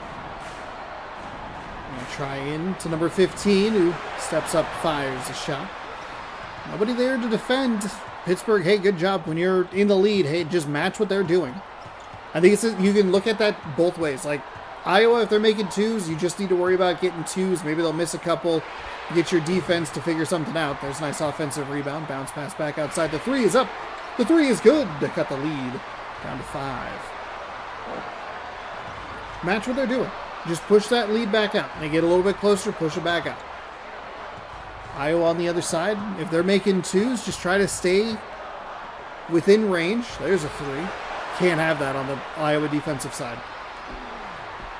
I mean, you worked so hard. It took a couple shots. You got an offensive rebound in there. You come away with 3 points, and then you leave a Panther that open. Center with the ball beyond the 3-point arc is not what you want to see. Fading to the left. That one rattles around and drops. 6-point game, under 2 to go. Into the double team. Now, it did not kick into the animation where they try to steal the ball away from him.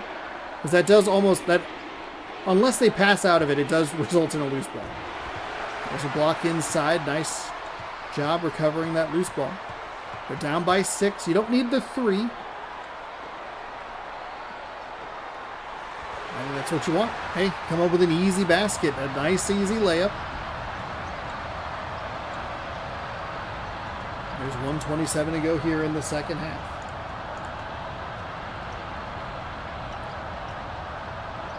Flips up. Defense does a nice job. As soon as that ball went into the air, you could see the defender kind of drop back a little bit. He didn't go for the interception, didn't go for the tip. Just lean back, make sure you don't lose your position. That's out of bounds, Iowa ball. I did no idea what way that was going to be called. Stolen. Oh, that's a brutal turn of events for the Hawkeyes. And then right down the gullet. Oh, boy. You know what? Pittsburgh's played a heck of a game. Iowa's offense has been disgusting, honestly, to watch. Like, they just seem confused about the sport that they're playing. And isn't Iowa, like, kind of legendary in the football world for being, like, just the worst offense in the universe? They just always win every game, like, 16-13, and it's all field goals. Iowa accidentally scored a touchdown. They didn't know how to celebrate. They're like, this is unfamiliar. I knew that the math was wrong. 15-12. There we go. That's better. That's Iowa football. They again are able to get the... Oh, they got the timeout. I forgot that that was a part of that here. They were able to get the timeout. It almost always ends up being just they slide out of bounds.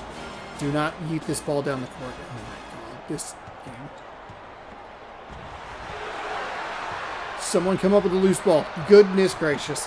What a disaster. 21 seconds. You do not have time to be doing this. It's blocked again.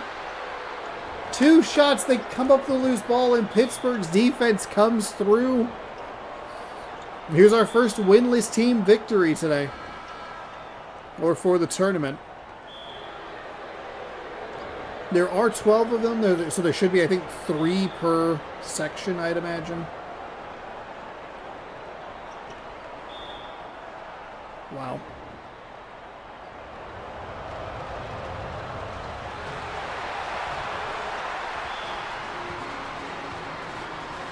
They almost didn't get the rebound. Now, 13.3 seconds is a real tight window. They can do it, but they have to go. And the problem is this game isn't very good at doing that. 10, 9, 8. They've lost. They're with interception. Iowa. You're the most disgusting team we've seen. I don't ever want to watch you again. Okay? I don't want to watch you ever again play basketball. That was awful. Congratulations to Pitt. You've won your first match of all time in NCAA March Madness 2005. 46-42. I'll give you your respective points. I apologize, Pitt. That's on me. Verify the winner is indeed Pittsburgh 46, Iowa 42. That is a big bracket buster for me because I had Iowa going far in this tournament.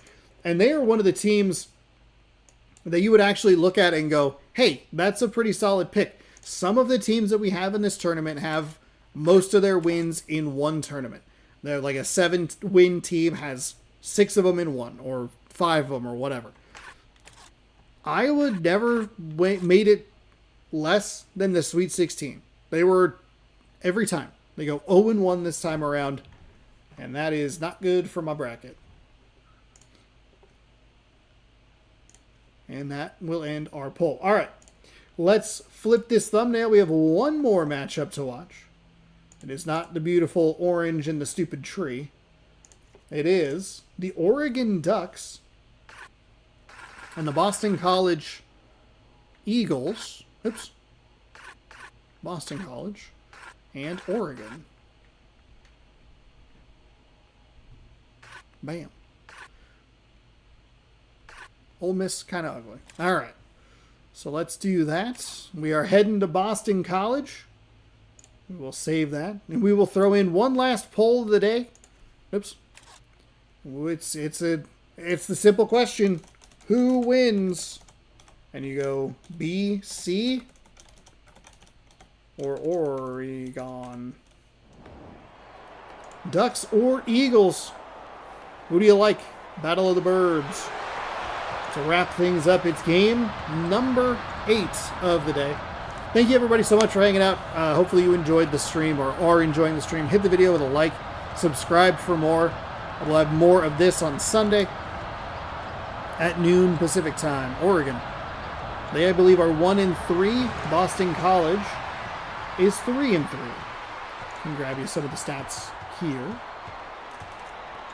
Where is... Oh, Boston College is in the B's. Boston College is... They're 1-1 in the first tournament, 2-1 the second time. They were a quick exit, 0-1 the third time. Oregon might be one of those teams that won their very first game and then didn't do anything else. That's exactly what it was. They won their very first matchup, and everything else has been a loss.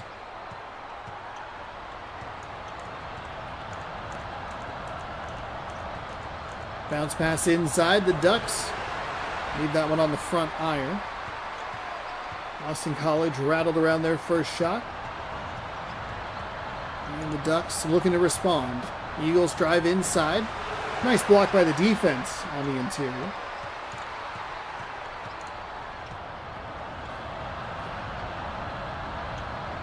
And there's a bounce pass. A little hook shot. Oh, God. Okay, Oregon. Oregon, we just watched the Iowa Hawkeyes look like the worst team in the world. Can you not? Ooh, they're going to call that a defensive foul. Looked like with the head snapback, they were trying to get that offensive charge, but that is not how that worked. It's a defensive foul. Boston College retains possession, fights through the Oregon Duck, and they lead by 5.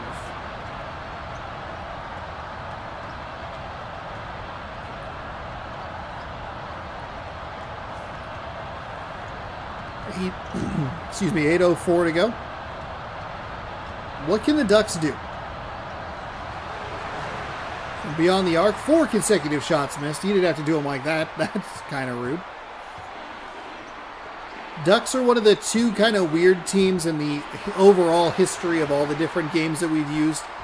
The Ducks are not available in some of the later iterations on the PS2, which is odd. I think it's 08 and 09 they are not available in.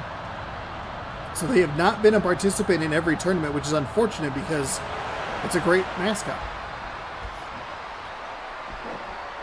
We had to sub in like the Sam Houston State Cats or whatever. I was like, ugh, this isn't nearly as fun. Oregon, hey, by the way, finally gets on the board about the 7.5 minute mark. And they trail by 5. They drive in, leaves it off the rim.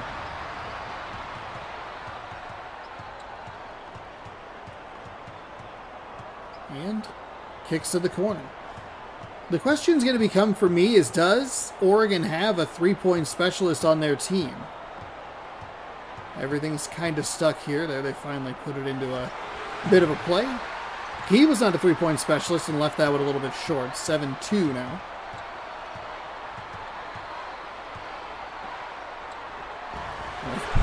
Oh, man. Little alley layup, and it got swatted back. Good defense by Oregon. This is, maybe they need to take a page out of Pittsburgh's book and go, hey, we need to play good on the defensive side, and then hopefully the shots start falling.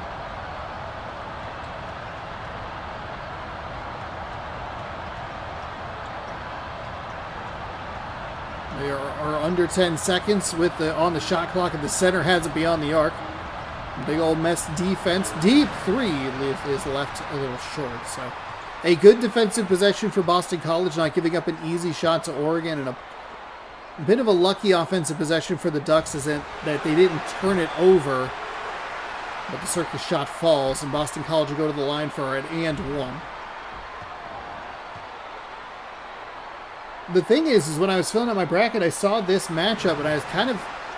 I do this every once in a while in the regular mascot, or the regular March Madness, is sometimes you just pick an upset because you don't think they're going to make it through to the next round. Like, they're not going to make it to the Sweet 16. And that's kind of how I felt about this. Like, oh, Iowa's kind of in the way. They should take care of a winless Pitt Panthers team. All of a sudden... Maybe this path to the Sweet 16 becomes a little easier for a winner of this game. The Ducks do knock down another shot to cut this to a 4-point deficit. Number 4. He knocks it down. 2 threes. 6 straight points here for the Ducks, and they cut the lead to 1. 9-8 as we approach the halfway point of the first half.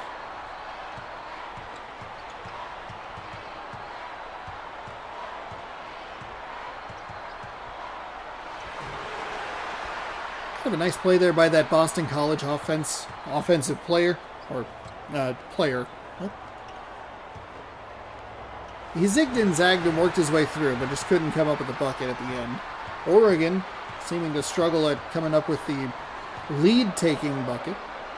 9-8. Bounce pass. 5 blocks for the center already. And a backcourt violation. Oof. Oregon, I mean, again, they're playing pretty well on the defensive side over the last couple of minutes. They've picked up, I mean, you saw the center had that number of blocks. Rattles around and drops 11-8. But they just can't come up with anything offensively. It's tough.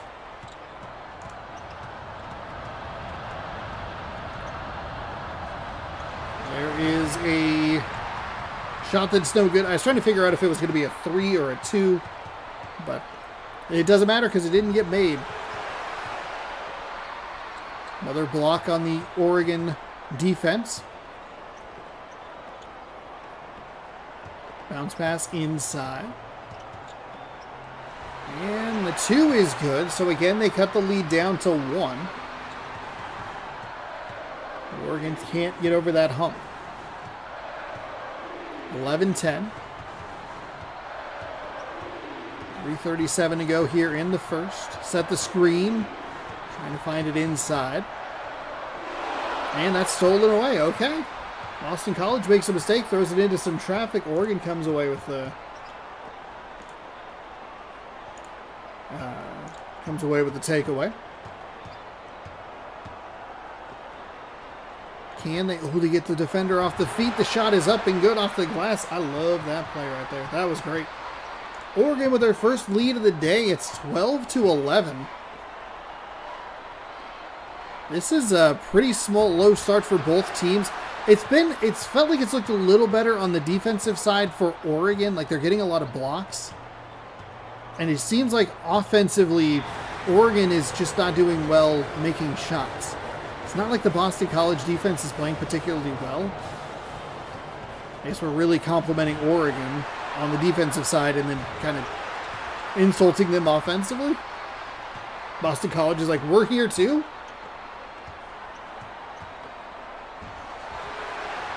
That shot is up and good to swing the lead back in the favor of the Eagles. Somehow he got through all that traffic.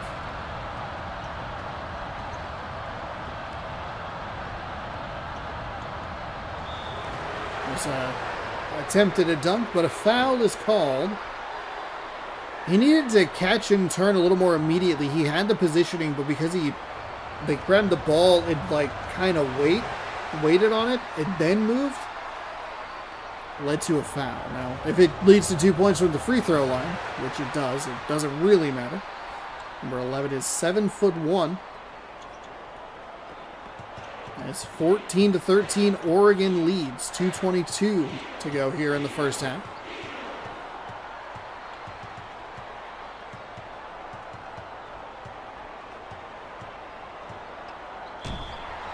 And that's a hard foul. It sounded like it was all ball, but you never know.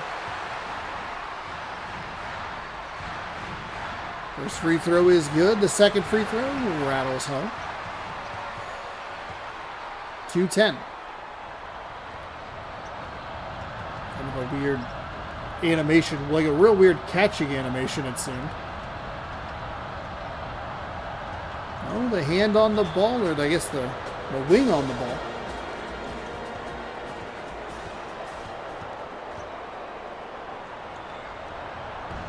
That is a foul. Try to get between 3 defenders there. It's going to be foul number 2 on the center. The second team foul. He should be taken out of the game. The next whistle. They might even call a timeout on it. Oregon, 3 for 4 from the line. There is the substitution.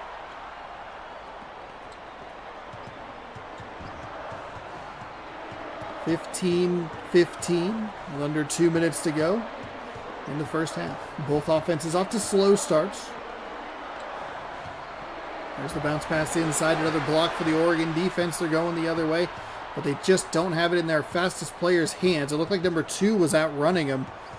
Try to lead him with that pass a little bit maybe and try to get an easy shot. He walked out of bounds. You can see it coming. As soon as he started to try and turn the corner and it didn't like start to bend more and he just kind of flattened out, you're like, okay, well, this is going to be out of bounds. And that's what it was.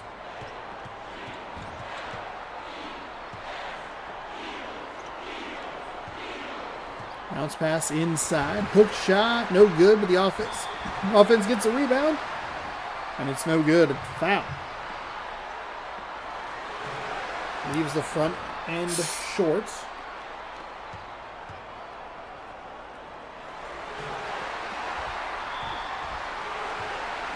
And then it was the... So did he pick up 2 fouls? He did. 2 fouls on 1 possession because he left the first one short. What happened in this sequence? Hold on. What? So there's a timeout called. There's a foul on the defense. It's number 11. There's no way. There's no way that's a foul. Oh, it's goaltending. Okay. So then he misses that.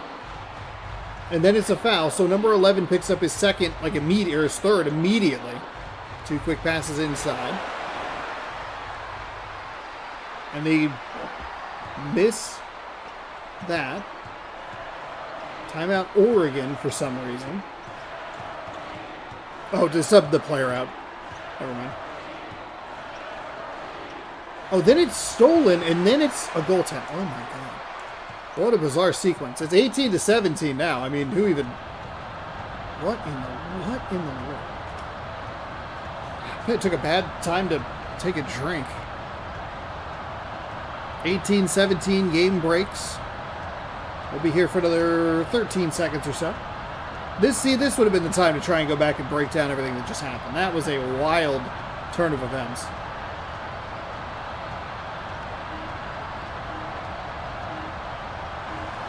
Puts up the shot, left it a little bit short. Offense comes up with the rebound, tries to get through a bunch of defenders. Nobody's there. They have the rebound again. The 3 from number 1 is good. 20-18 as we get ready to head to half. What a bizarre game. I was at the buzzer, too. Wow. 20-18, Oregon leads. The 3 is no good. The tip-in, no good. The defense comes away with the rebound. I didn't even realize that Oregon hit that shot at the buzzer. It was about 0.1 second. And a nice interception there for Boston College. Both teams with sluggish first halves. I don't think that's surprising. Oregon's defense played really nicely. Their offense couldn't really get things going, but they got just enough of it going. Boston College, though, especially towards the end of that with a bunch of free throws, they just didn't come up with enough of them, but they leave another one off the rim.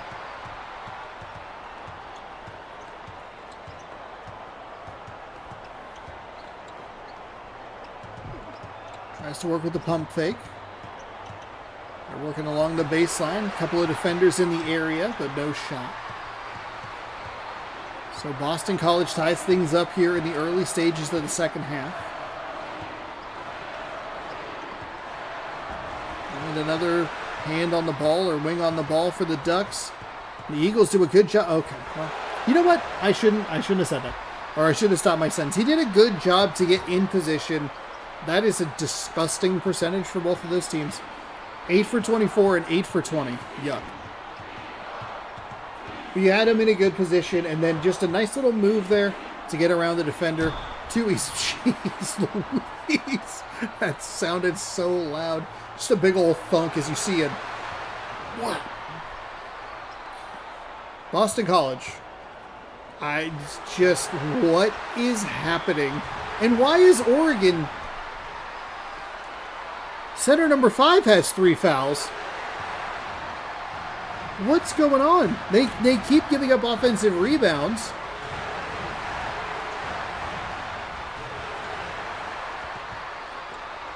What was that sequence? What was that sequence? They keep giving up offensive rebounds and then immediately fouling again. Boston College somehow has a worse free throw percentage than field goal percentage. That is, you don't want that. Flip it. Holy moly.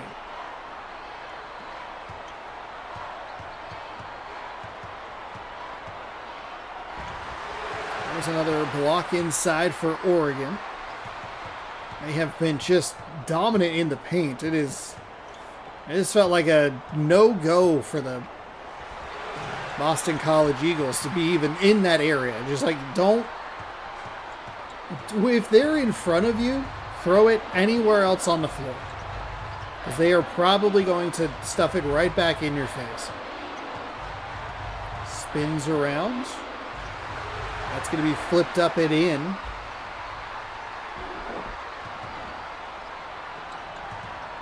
Eagles cut it to 1. 24-23, 7.5 to go here in the second half.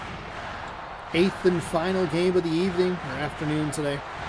Hook shot is up and in. Oregon pushes it back to a 3-point lead.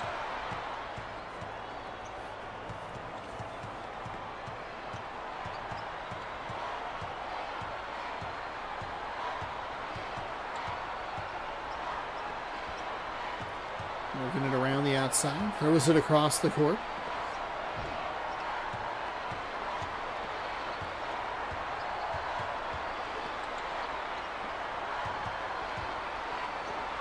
Good defense by the Ducks. Down to 3 on the shot clock. They kind of backed off weirdly in that moment. That's weird. They're going to leave him like wide open with a 3. But he can't come up with the bucket, so it doesn't matter. They're running that 3-point specialty play. Catch and shoot. Knocks it home, and it's 29-23. Both these teams will be on the very low side of the first half points. And that was several minutes ago. But there's the bounce pass in, and another foul. So this is where things start to get interesting, and it's on both sides here. Center number 5 picked up his 4th personal foul. We don't see a lot of foul outs in this game. There's another. He fouled out. He fouled out. We've what? It's the 3rd time that's happened. Boston College misses. I need a timeout. Boston College misses a free throw. They get the offensive rebound and are immediately fouled. Number 5 must have picked up like 4 fouls in those exact scenarios. Initial foul, offensive rebound, foul. And that you do that twice, that's 4 of them. And he picked up 1 somewhere else. He fouled out with 6 minutes to go in the second half.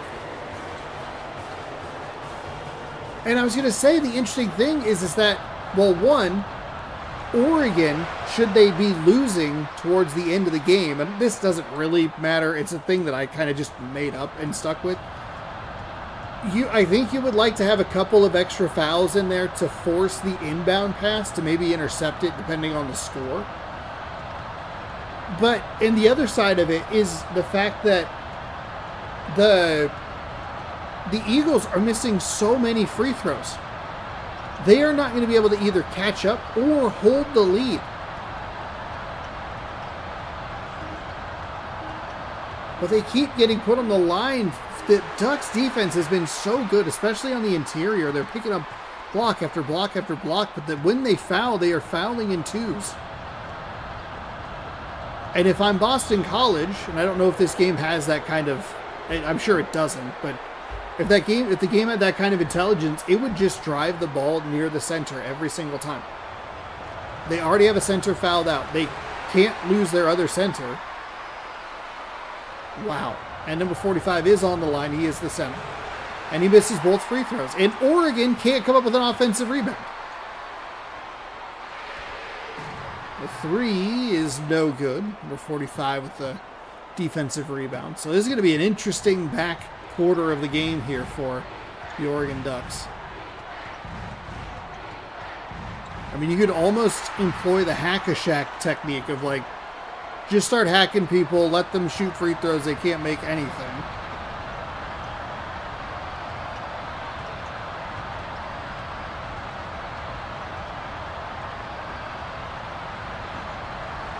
Okay, they somehow come away without fouling the offense.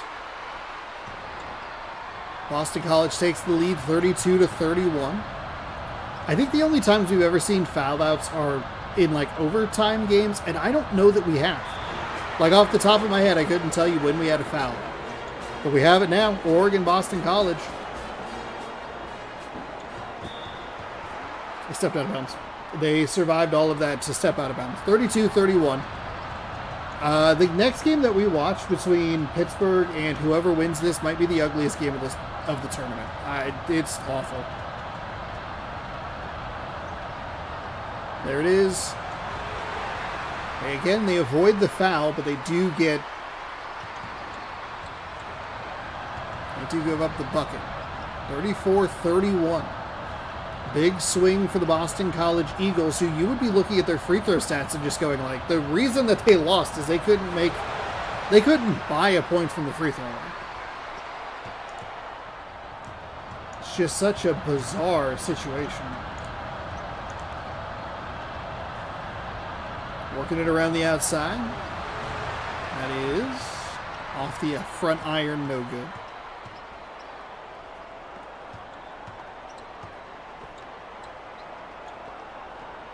Two quick passes inside. Number 3 leaves it off the front iron, no good. 3:10. Things are starting to get to an interesting point. That's blocked. Goodness gracious. Two quick passes inside, the foul.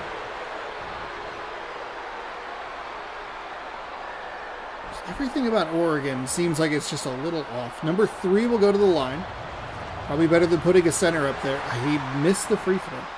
I tried to get the sentence out, and he missed the free throw. Okay, goes 1 for 2 from the line. With 2:55 to go, we are tied at 34. Neither of these teams do you believe from the free throw line, which would give the opponent all the hope in the world if they're down. There's another turnover. Oregon trying to push the pace. Boston College does a nice job getting back. Quick passes inside. Number 45 knocks it down. 3-point swing, including that free throw, in favor of Oregon, 36-34. To the corner.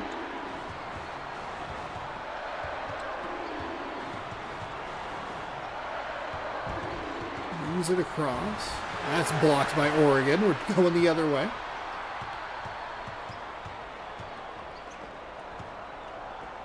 Two quick passes inside. Number 3, hook shot. Far iron drop. 38-34.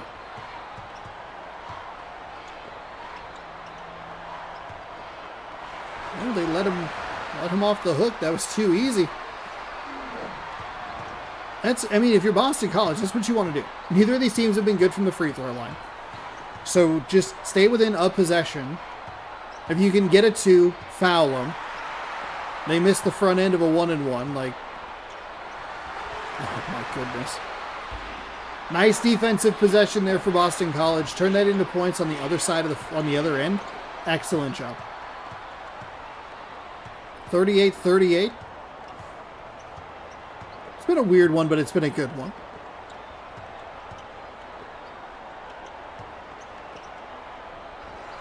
There's the shot. Knocks it home. Boston College takes a timeout. 1:12 to go here in the game. Oregon Ducks lead 40-38.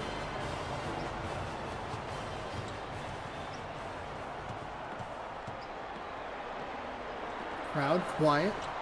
Passing inside, drops it in for the bucket. 3 little tip, tap, tip, drop.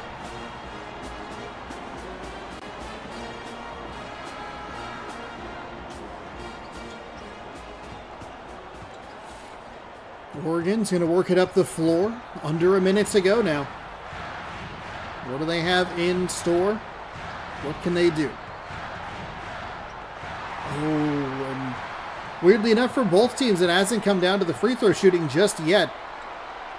Oh, they're going to work it. It's the back door. It's good. Yep, you could see it coming. The Oregon defense stayed too far up the floor. They were able to get it in. Behind everybody. 38.7.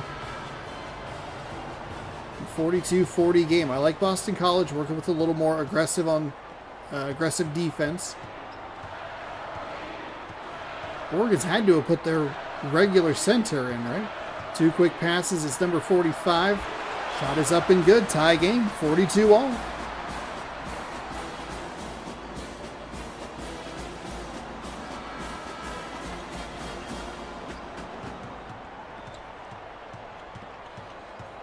$20 seconds to go. Is this going to be our first overtime game of the day?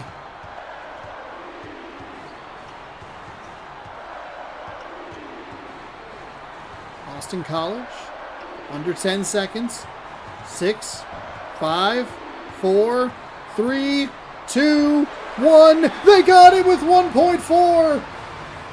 44-42. Boston College. Oregon's going to have to throw it deep down the floor. The 3. No good, though it was close. Boston College in the dying seconds of the game. 44-42 winners over the Oregon Ducks. Wow. Wow. Thank you for participating in all of the polls. If you like that, we'll keep doing it throughout the day, or throughout the tournament, I should say. Boston College 44, Oregon 42. Winner is Boston College. And we will submit the score. The Eagles are moving on to face the Pitt Panthers in round 2. And just like that, we are done. Part 1 of 8 is complete. Thank you all so much for joining me. Thanks for hanging out. Hopefully you enjoyed it. I'm going to try and end these streams, hopefully effectively. If not, well, I'll figure it out at some point. Hey, turns out doing everything at the last minute, not great. Let's take a quick look at the bracket predictions really, really fast as we get you on out of here. Thanks, everybody, for watching. Thank you for participating in the bracket stuff, whatever. If you're watching, lurking, chatting, voting in the polls, hanging out, whatever you're doing, I appreciate it. We have the lead is, will I win this year? Or will this be the year I win? Ahead. They have 6 points. Merp Dogs picks. Second place, 5 points. Spring is in the air. Third place, it tied for second with 5 points. The differentiator is the points, potential points remaining. I am also sitting there at second with 5 points. And Let's Go has just 3 points. So, hey, the Bee batting 6 for 8. Good for her.